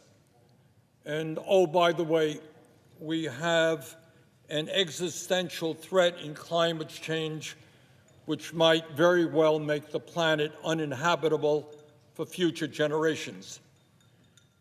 These are just a few of the crises that Congress and the President should be addressing. Mr. President, in the midst of all of that, going to war against Iran and supporting Israel's unprovoked attacks against that country is not something that we should be doing.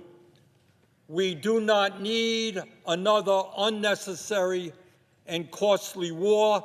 We have had enough of them. Mr. President, in 1964, Congress voted with little debate for a Gulf of Tonkin resolution giving President Johnson the authority to escalate American military involvement in Vietnam. As a result, the U.S. expanded its presence in that country, and we were dragged fully into Vietnam's civil war.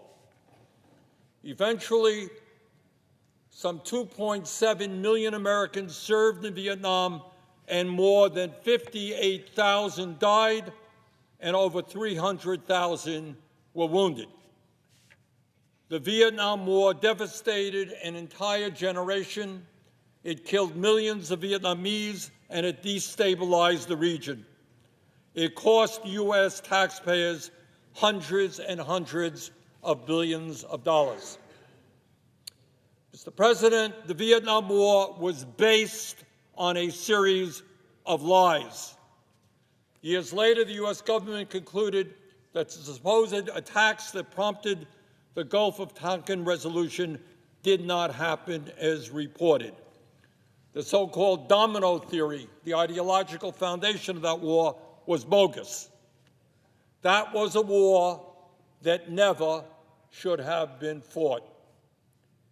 Mr. President, in 2002, as a member of Congress, a new member of Congress, I can recall vividly how politicians and the media relentlessly beat the drum about the need to go to war against Iraq and its leader, Saddam Hussein. Over and over again, we were told that Iraq was building weapons of mass destruction and that if we did not act quickly, nuclear weapons would be falling on America. Among those pushing for war in Iraq in 2002 were none other than Israeli Prime Minister Benjamin Netanyahu, who testified to Congress that, and I quote, "There is no question whatsoever that Saddam is seeking nuclear weapons. If you take out Saddam's regime, I guarantee you that it will have enormous positive reverberations," end quote. That was Netanyahu in 2002. The United States Congress, against my vote, invaded Iraq and became involved in a brutal sectarian war that lasted for almost a decade. No weapons of mass destruction were ever found. That war was based on a lie that cost us 4,500 brave young Americans, 32,000 wounded, and $3 trillion in taxpayer dollars. Hundreds of thousands of Iraqis also died. Mr. President, war often has awful and unintended consequences. It should only be considered as a last resort. We should not go to war against Iran. First, let me state the obvious. Trump's attack against Iran is unconstitutional. Congress alone has the authority to take this country into war, not the president. Trump does not have that authority. Second, Iran did not pose an imminent military threat to the United States that would justify a preemptive attack. Just a few months ago, Trump's own Director of National Intelligence, Tulsi Gabbard, testified to Congress that the American intelligence community, quote, continues to assess that Iran is not building a nuclear weapon and Supreme Leader Khamenei has not authorized the nuclear weapons program he suspended in 2003. End of quote from Tulsi Gabbard. Trump dismissed that finding, saying, quote, well then, my intelligence community is wrong, end of quote. Really? On what basis does he think that the entire United States intelligence community is wrong? Third, diplomacy offers a better path to durably address Iran's nuclear activities than a military attack.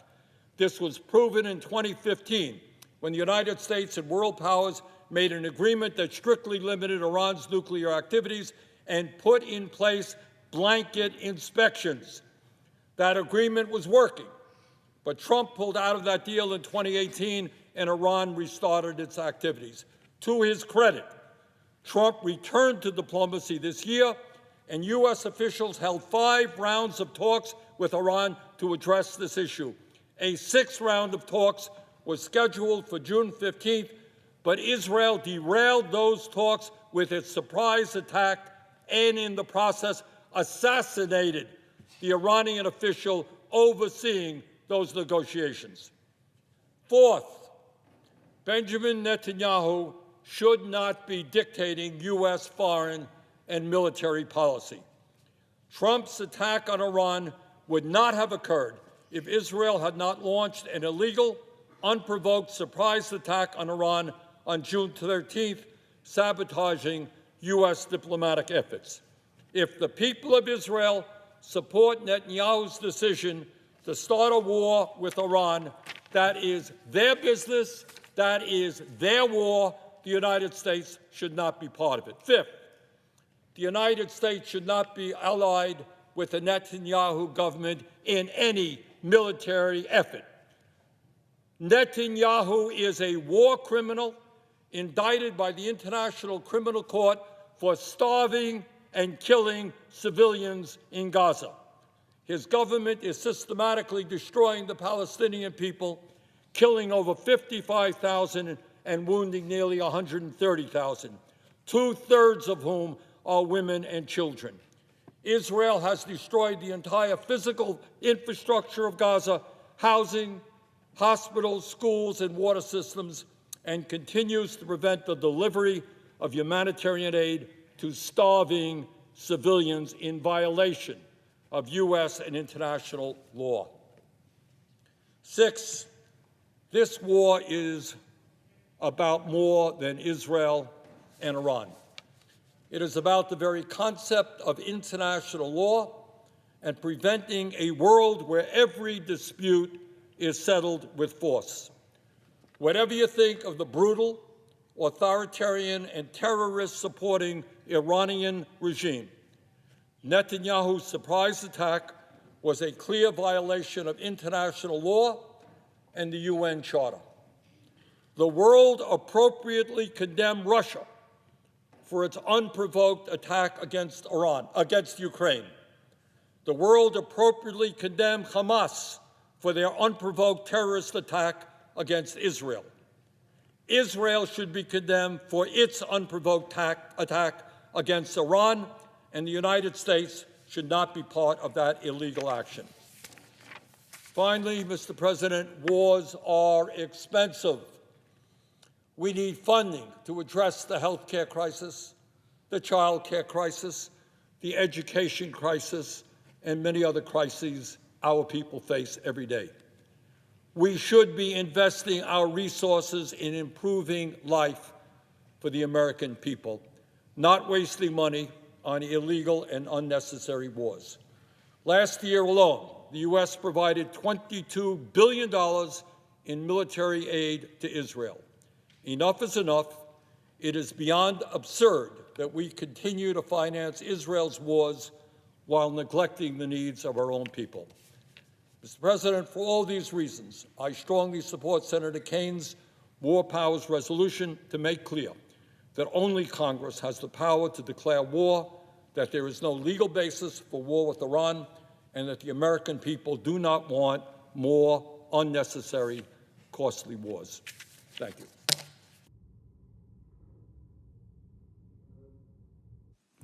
Senator from South Carolina. Thank you very much. This is a debate worthy of the body, and I would like to give my belief about what we're doing here, my opinion. Senator Kaine has introduced a resolution that basically require President Trump to come to the Congress before any other military actions could be taken against the Islamic Republic of Iran. I think that would be a disaster for the country. You can only have one commander-in-chief, not 535. Mr. President, you've been in it. You've been right close into the face of the enemy, and you probably above all others know what warfare is like dealing with radical Islam, and applaud your service as a Navy SEAL. So it says in the Constitution, the President shall be Commander-in-Chief of the Army and Navy of the United States and of the militias of the several states when called into actual service in the United States. Well, they left out the Air Force because back then we didn't have one. Since the founding of this country, it's been understood that the Commander-in-Chief can act as the Commander-in-Chief to protect our nation from threats, that he is in charge of the military. He sits atop of he's the civilian in charge of the military, and it's his decision to use military force. It's Congress's decision to declare war. How many times do you think, Mr. President, we've declared war since the founding of our nation? I'll give you the answer. 5. Just think about all the military conflicts that have existed in the history of our country, and we've only declared war 5 times. The War of 1812, the Mexican-American War, Spanish-American War against Spain, World War I and World War II. So to my colleagues, if Congress has only declared war 5 times, does that mean all of these other military operations are illegal? No. That's ridiculous. Because we have the power to declare war, and us, the Congress only, doesn't mean the Commander-in-Chief can't be the Commander-in-Chief. This country cannot be put in a legal state of war unless the Congress decides to do that. But to suggest that means the Commander-in-Chief can't do anything without our approval makes all of us Commander-in-Chiefs. Do you think they had that in mind? Do you think they really meant for the Congress to be the Commander-in-Chief, not the Commander-in-Chief? The logic of this is as follows. Because we have the ability to declare war, therefore, the President can't act unless we agree.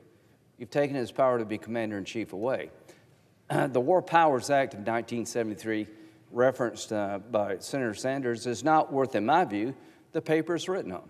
It was an effort by the Congress back then to limit President Nixon's involvement in the Vietnam War.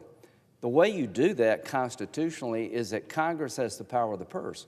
If we don't like what a president is doing in terms of military engagement, we can stop the funding for that engagement. But just think the chaos that would ensue in this country, that if there were not one commander-in-chief, but 535, and we had to sit down and talk among ourselves and debate as to whether or not we should go forward with the military operation in question. That would paralyze this country.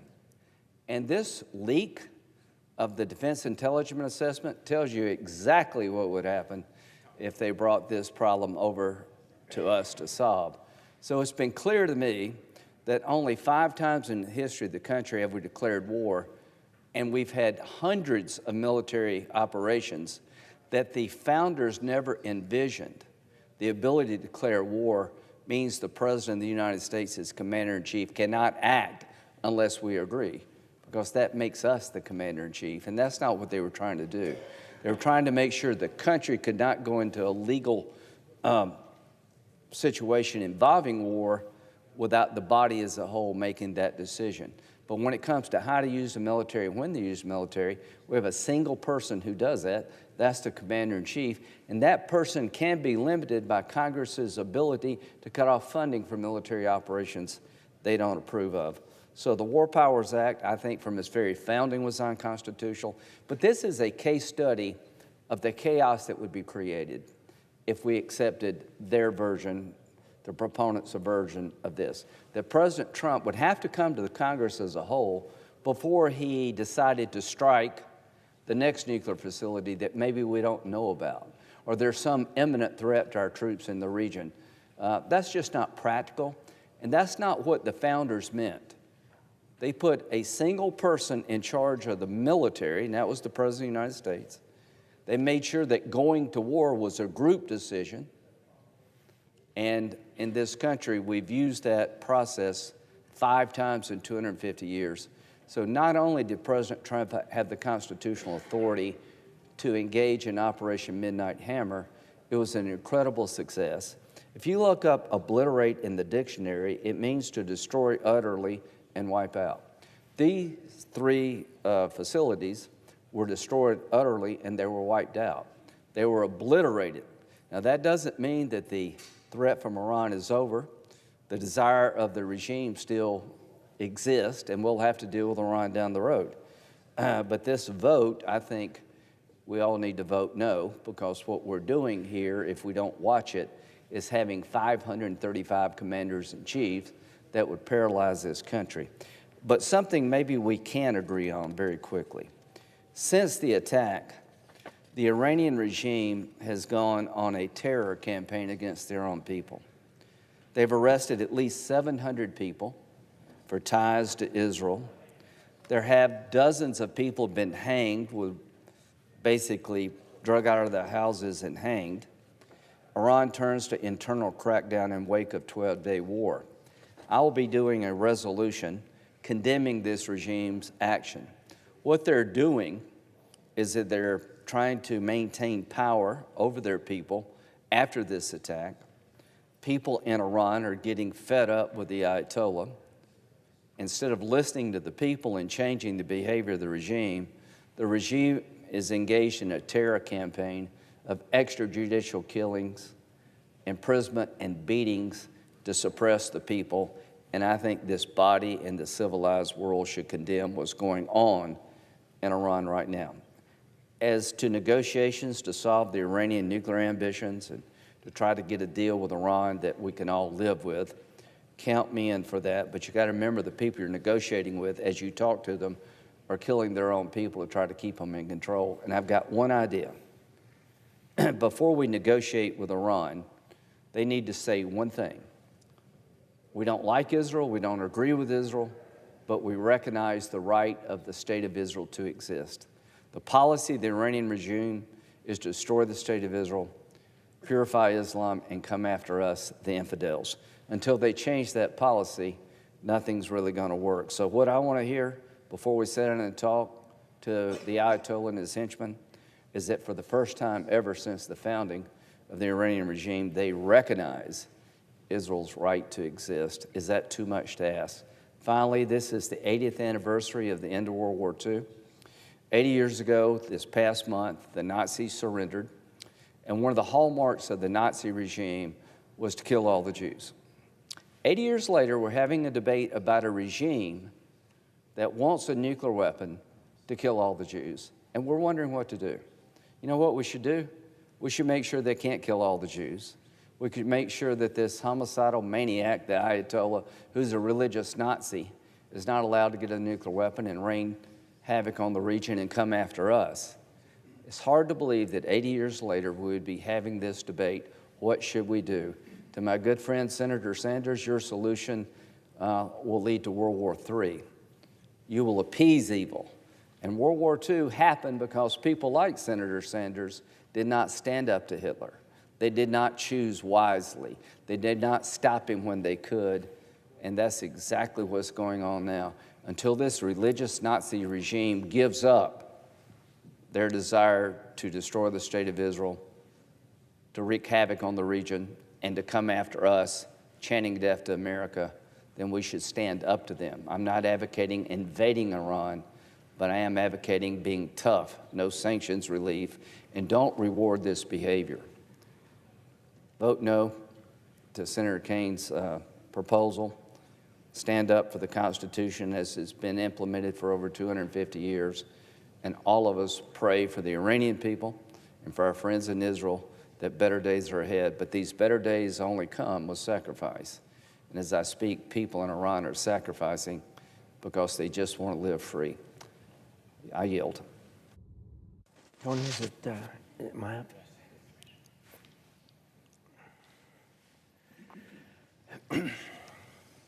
Mr. President. Senator from Idaho. Mr. President, I rise today to oppose this unhelpful resolution. It's a clear attempt to take a slap at President Trump and nothing more. President Trump's foreign policy successes have been several and should be celebrated, not denigrated. For instance, recently his work when India and Pakistan started fighting, he got involved and he had that shut down pretty quickly. This morning, I had the good fortune to attend with Secretary Rubio an event at the State Department where a peace agreement was signed between Rwanda and the Congo. Both Rwanda and the Congo were effusive in their compliments of President Trump for negotiating the peace that happened. So the president's been hard at work trying to be the president of peace that he really wants to be. First, I think that we ought to have a good statement from the administration as to why this resolution is not well taken. And I'm going to quote from the Executive Office of the President, their statement on the policy. Senate Joint Resolution 59 fails to account for the dynamic security threat posed by Iran and its proxies, and our commitments to force protection in the region. On June 12th, the International Atomic Energy Agency Board of Governors found that Iran had failed to comply with its nuclear safeguards obligations. Iran immediately responded, stating that it would establish a new uranium enrichment facility in a secure location and that other measures were being planned. Israel took action against Iran, an action it believed was necessary for its self-defense. The United States' top priority is protecting American forces in the region. President Trump will take all necessary steps to protect our forces, de-escalate conflict, and remain in close contact with our regional partners. Senate Joint Resolution 59 should be rejected also because it purports to limit the President's Article II authority under the Constitution and could hinder the President's ability in his constitutional role as Commander-in-Chief to protect the United States from the continued threat posed by Iran and its proxies. Senate Joint Resolution 59 also could hinder the President's ability to protect the United States forces in the region through actions to de-escalate the threat posed by Iran and its proxies. The operative part of this resolution that's before us states, quote, Congress hereby directs the President to terminate the use of United States armed forces from hostilities against the Islamic Republic of Iran. This might be appropriate if we were at war against Iran, or indeed if there were hostilities against Iran, but we are not, and we do not intend to. You can't terminate something that's not going on. Every American is opposed to the long, drawn-out conflicts that we have in our history from time to time experienced. I assure you that President Trump feels exactly the same way. He hates those long, drawn-out conflicts. He hates any kind of kinetic action, but realizes that as Commander-in-Chief, he has to take them at times. The President did take a single strike against Iran at carefully calculated targets and in an even more carefully calculated time, much like what he did with General Soleimani in his first term that was so successful. The strike on Iran was a single brief strike at 3 nuclear bomb facilities that ended the conflict between Israel and Iran. It was on behalf of a close ally, Israel, and on behalf of the world, which is unanimously against Iran obtaining a nuclear weapon. Most importantly, it ended a war. It did not start a war. If the U.S. or Donald Trump or any other president sought to declare war on Iran, this would be well taken. The Constitution is clear that only this body, the Congress of the United States, can declare war. But the Constitution and statutes are equally clear that the president not only may, but must act to defend America and Americans at a time or place that a threat presents itself. Congress has also spoken on the power of the president in the War Powers Act. Now, we've heard a lot on the floor today about how important the Founding Fathers thought declaration of war was. They were absolutely right. It is just as right today as it was then. There's a lot of difference between then and now. Then we had oceans protecting us on each side, and for a war to take place, it took months to unfold and to start. In today's world, it's a press of a button, and it happens instantaneously. That's why Congress went in and passed the War Powers Act that gave the president the opportunity to defend America. And in that act, it provided things that the president had to do. He complied with that act exactly as it was put in place by Congress when he took the Single Strike Act against Iran. Also, the Justice Department has opined to Republican and Democrats presidents and created a precedent as to when the president could use power. This strike is in full compliance with that guidance. The guidance is very simple. Number one, if the president is going to take action, it must, one, be in a national interest, and number two, be limited in nature, scope, and duration. And of course, that's further modified by the action that Congress has taken in the War Powers Act. What this president did with this single strike was in full compliance with the Constitution and statutes. Both open source reporting and the classified briefing we received demonstrated this was a brilliant tactical move, which was brilliantly planned and executed after in-depth conversations with the intelligence community and the talented array of presidential advisors that President Trump has. My colleague on the other side of the aisle should do what we on our side of the aisle have been doing, and that is congratulate the president and the brave men and women who conceived and executed this spectacularly successful event and thank them, and recognize that this ended the conflict between Israel and Iran. Instead, what we have seen is an attempt in every way to denigrate the action, downplay it, and berate this great and glorious victory. This resolution that we have before us today is another sad attempt in that regard. I understand that the hate and vitriol against our president precipitates this kind of thinking. It's wrong. This is ill-conceived and will telegraph that we Americans do not stand with our president or with Israel. That is also wrong. Make no mistake, Iran is all alone in this. No one is coming to help them. This body, above all, should not be the entity that provides aid and comfort to Iran. I urge a no vote. Thank you, Mr. President. Senator from Virginia. The remaining two speakers, Senator Schumer has yielded his time to me. I will be the last speaker before the vote.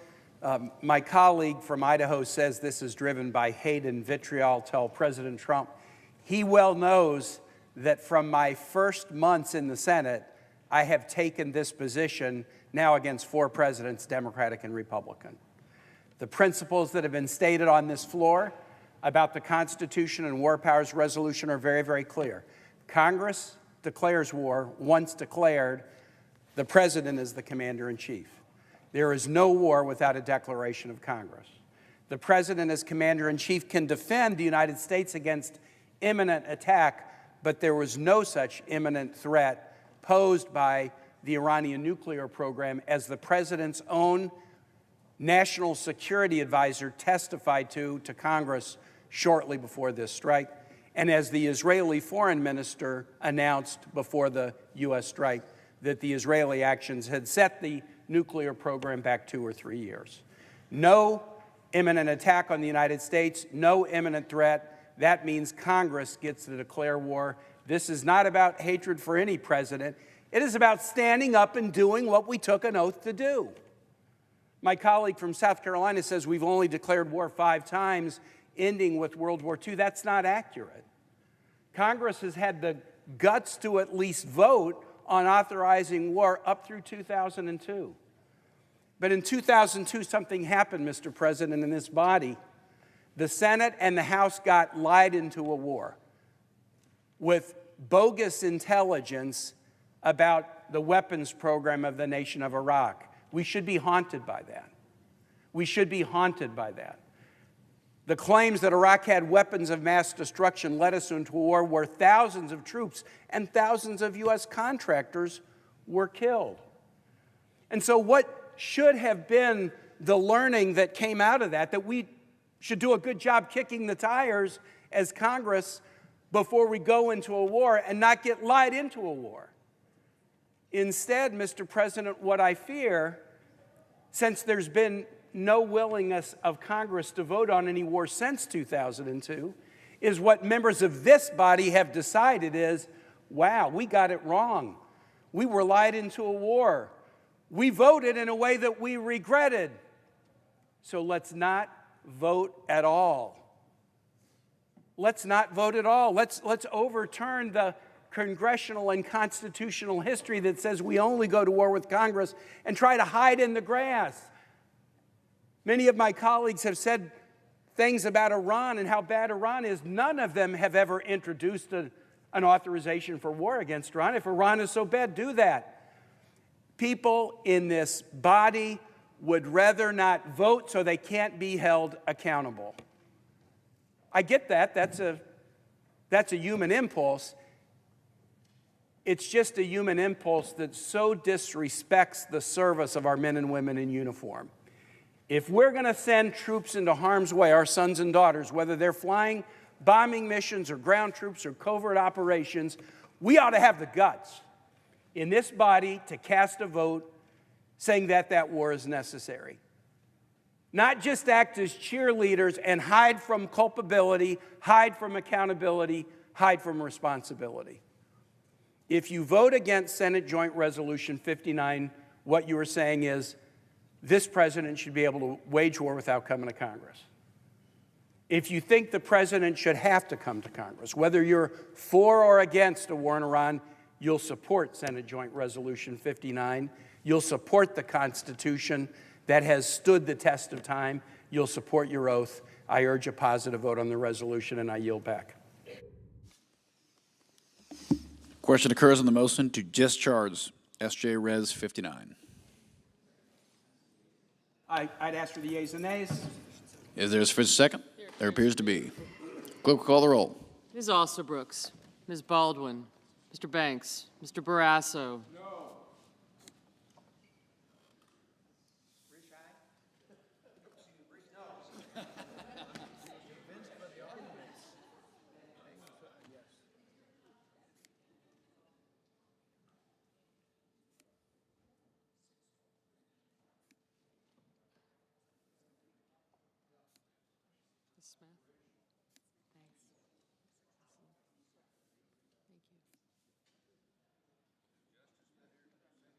Mr. Bennett, Mrs. Blackburn, Mr. Blumenthal, Ms. Blunt-Rochester,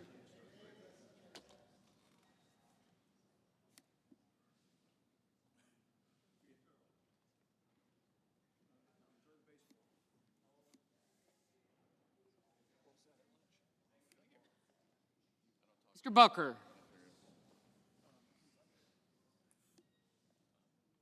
Mr. Bozeman, Mrs. Britt, Mr. Budd, Ms. Cantwell, Mrs. Capito, Mr. Cassidy, Ms. Collins, Mr. Coons, Mr. Cornyn, Ms. Cortez Masto, Mr. Cotton, Mr. Kramer, Mr. Crapo, Mr. Cruz, Mr. Curtis, Mr. Daines, Ms. Duckworth, Mr. Durbin,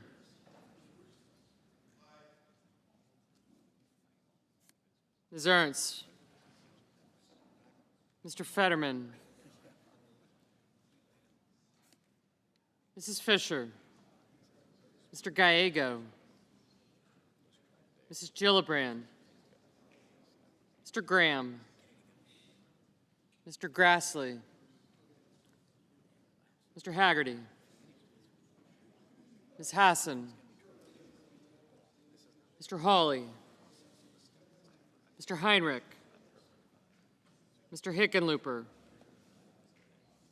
Ms. Hirono, Mr. Hoven, Mr. Husted, Mrs. Hyde-Smith, Mr. Johnson, Mr. Justice, Mr. Kane, Mr. Kelly, Mr. Kennedy, Mr. Kim,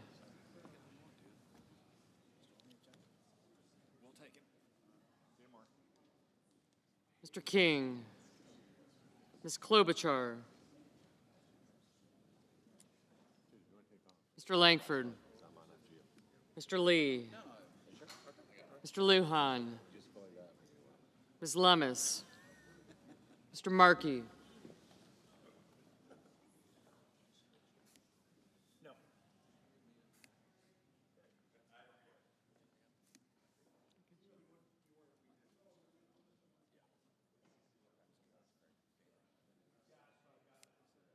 Mr. Marshall, Mr. McConnell, Mr. McCormick, Mr. Merkley,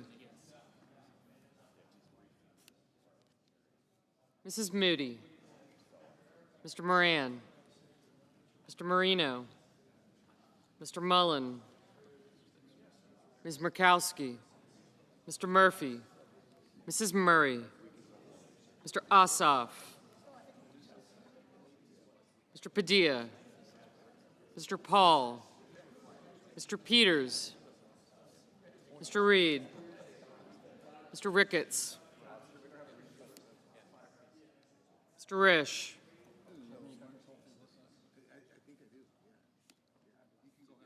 Ms. Rosen, Mr. Rounds,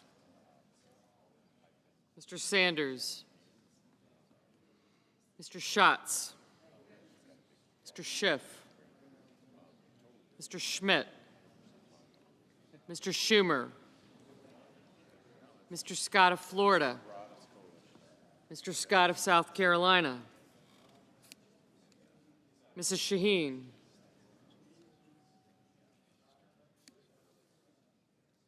Mr. Sheehy,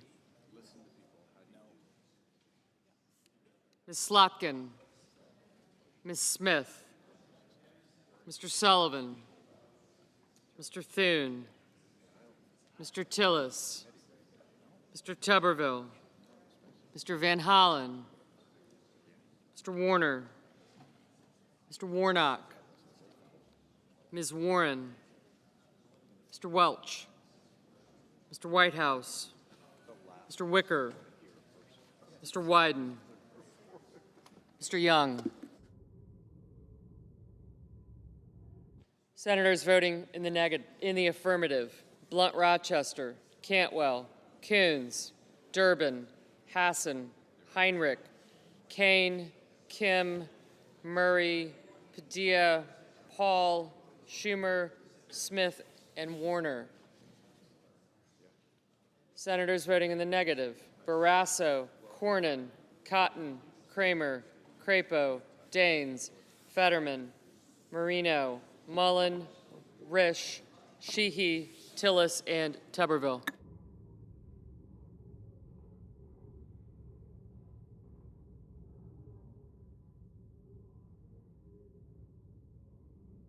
Ms. Alsobrooks, aye.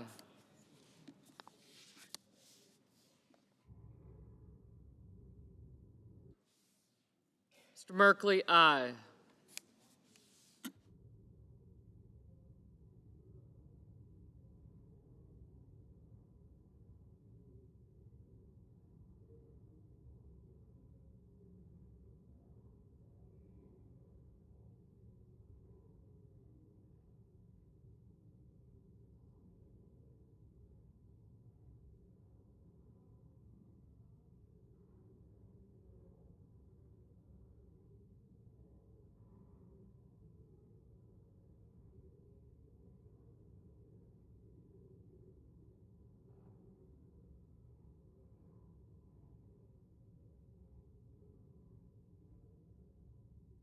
Mr. Ricketts, no.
Mr. Grassley?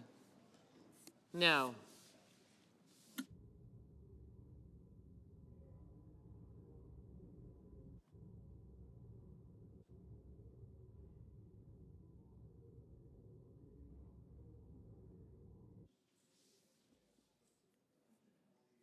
Mrs. Moody? No.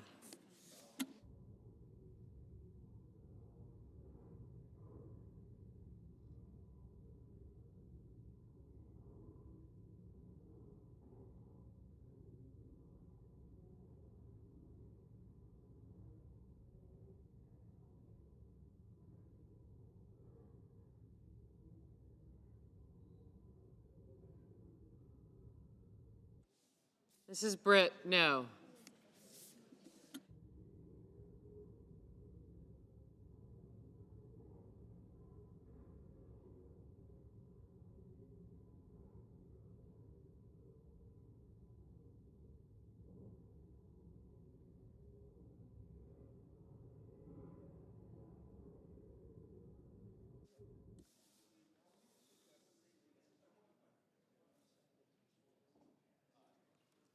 Mr. Bennett, aye. Mr. Reed? Aye.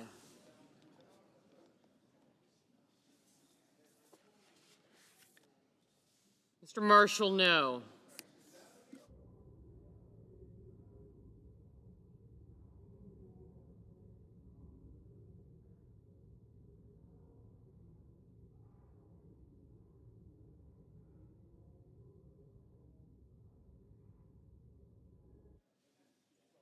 Mr. Lujan, aye.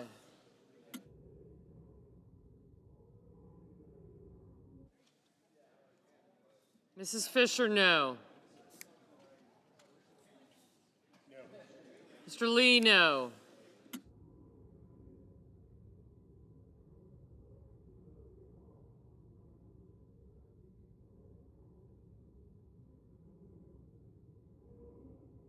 Mr. Graham? No.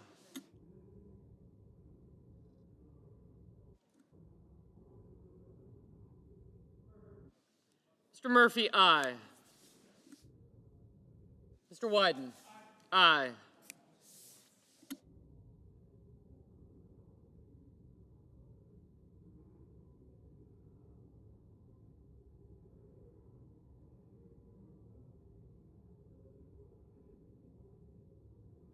Mr. Warnock?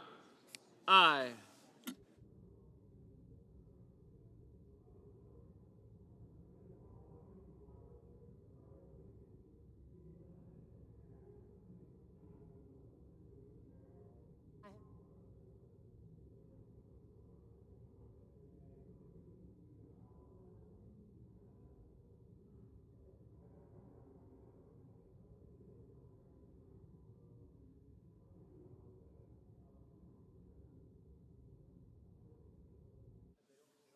Mr. Johnson? No.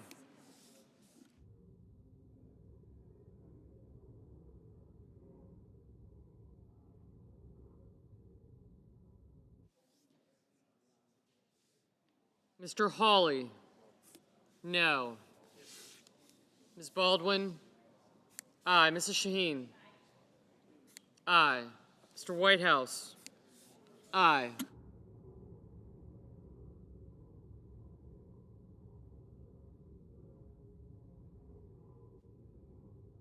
Mr. Markey? Aye. Mr. Budd? No.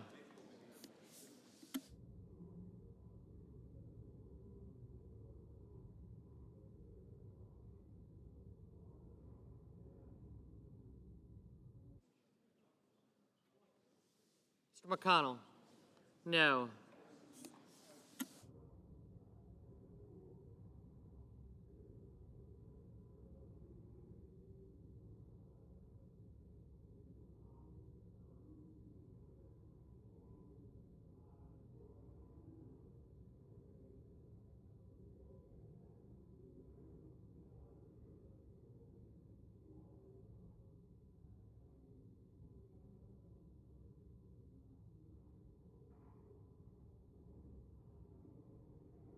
Mrs. Blackburn? No. Mrs. Capito? No.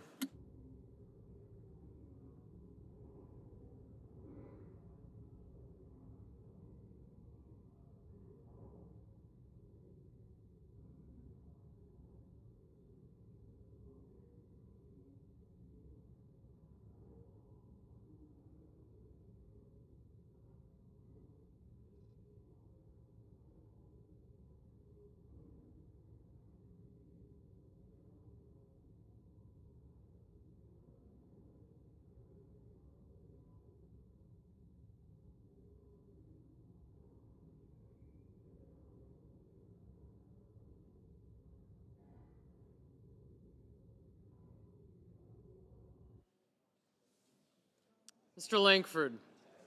No. Ms. Hirono, aye.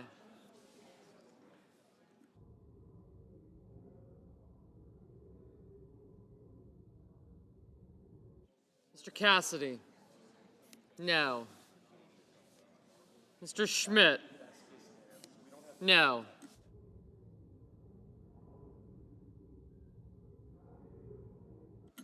Ago, aye.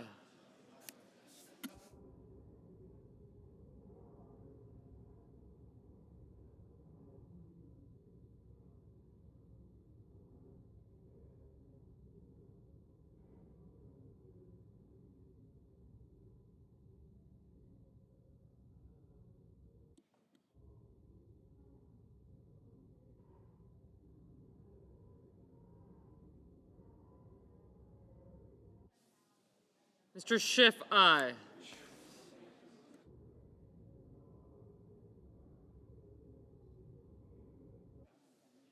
Mr. Schatz, aye.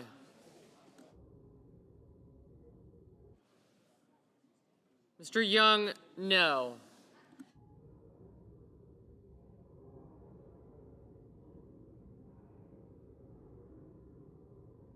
Mr. King, aye. Mr. Sanders, aye.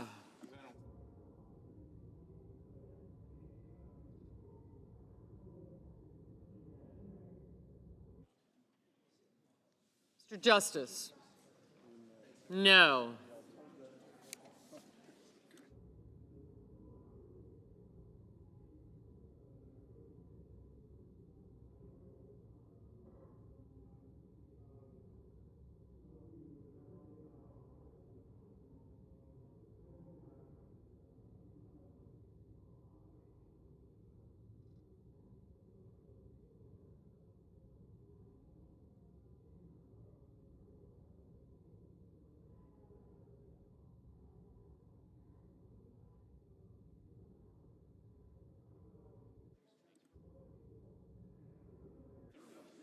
Mr. Haggerty, no.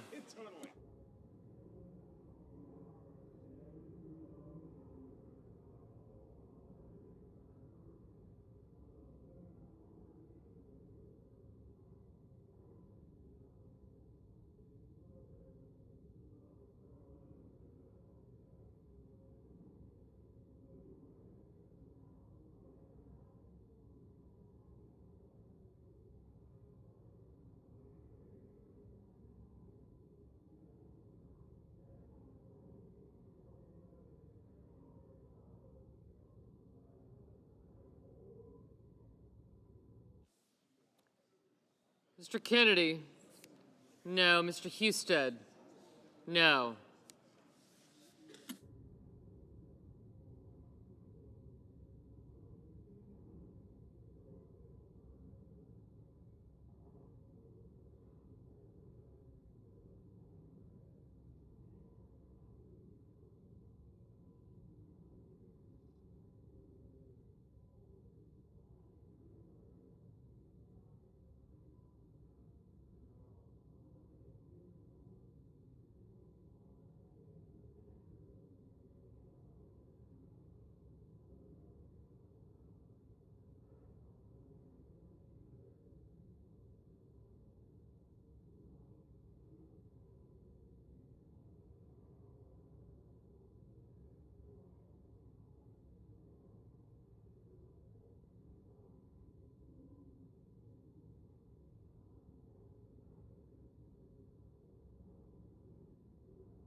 Mr. Ossoff, aye. Ms. Rosen, aye.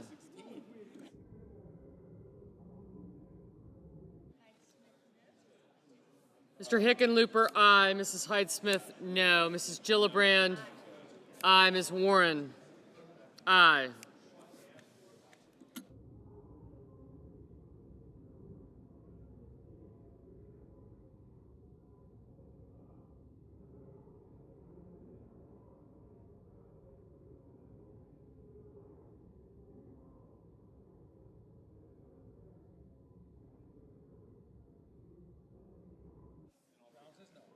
Mr. Rounds, no.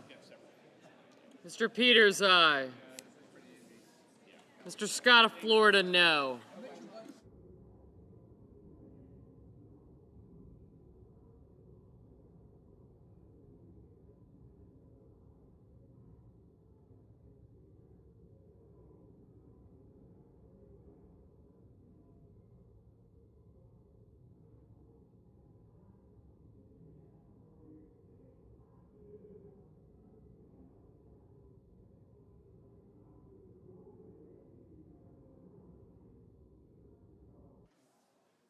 Mr. Wicker, no.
Mr. Thune, no.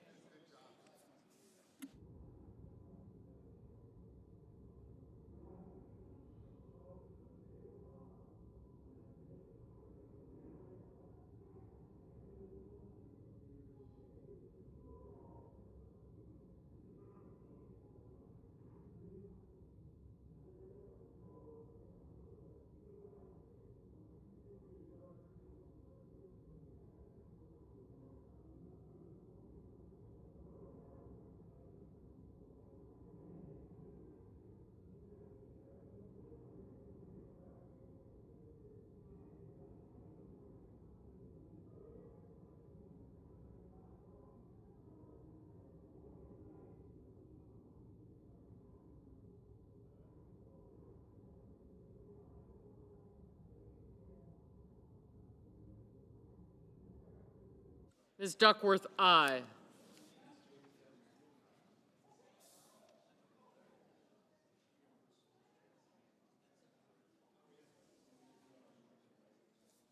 Mr. Kelly, aye. Mr. Curtis, no. Ms. Collins, no.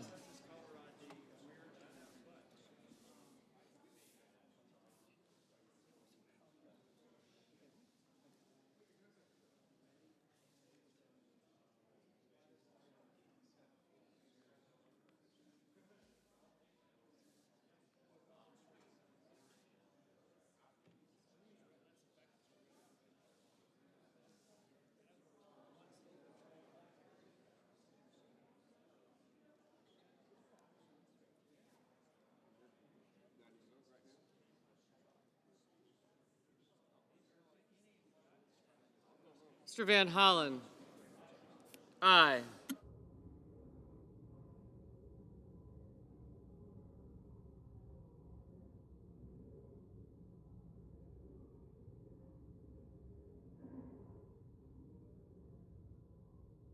Mr. Moran, no. Mr. Bozeman, no.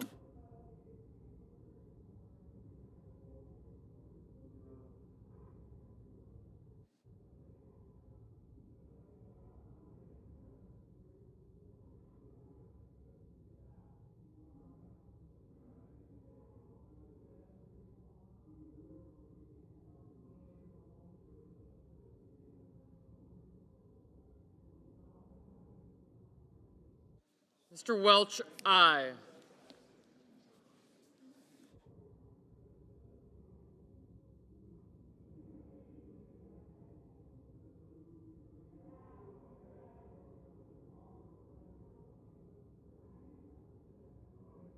Ms. Cortez Masto, aye. Ms. Ernst, no.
Mr. Booker, aye. Mr. Banks, no. Mr. Cruz, no.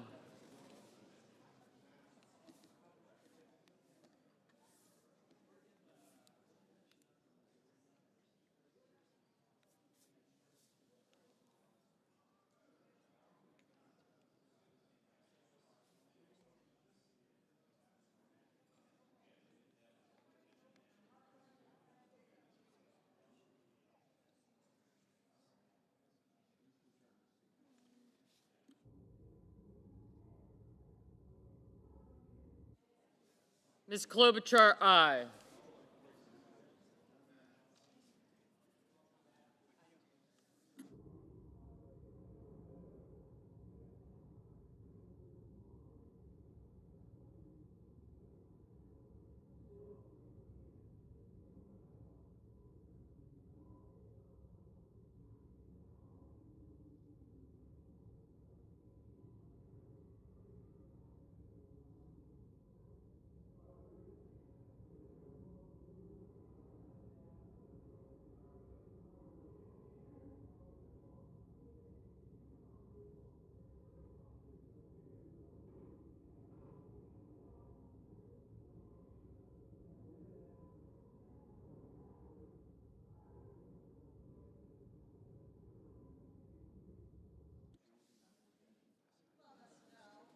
Ms. Lummis, no. Mr. McCormick, no. Ms. Slotkin, aye. Mr. Blumenthal, aye.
Mr. Hoven, no.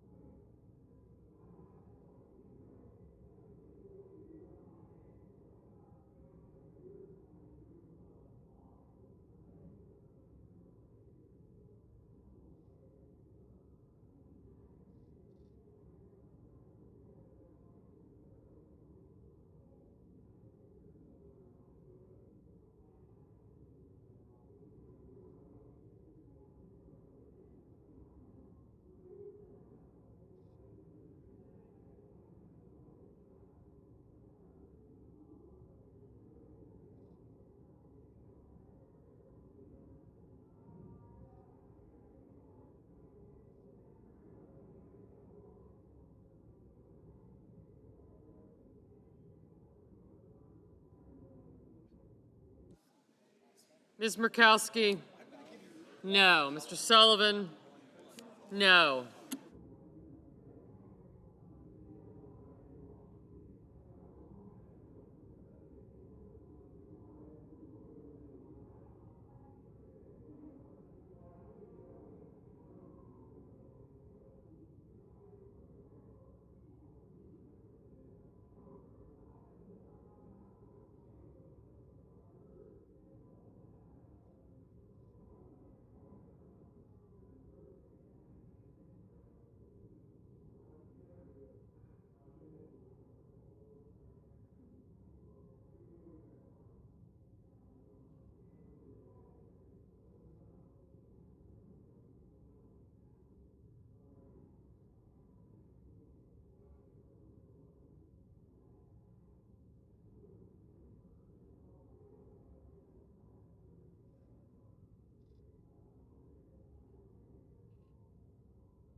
Mr. Scott of South Carolina, no.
On this vote, the yeas are 47, the nays are 53, and the motion is not agreed to.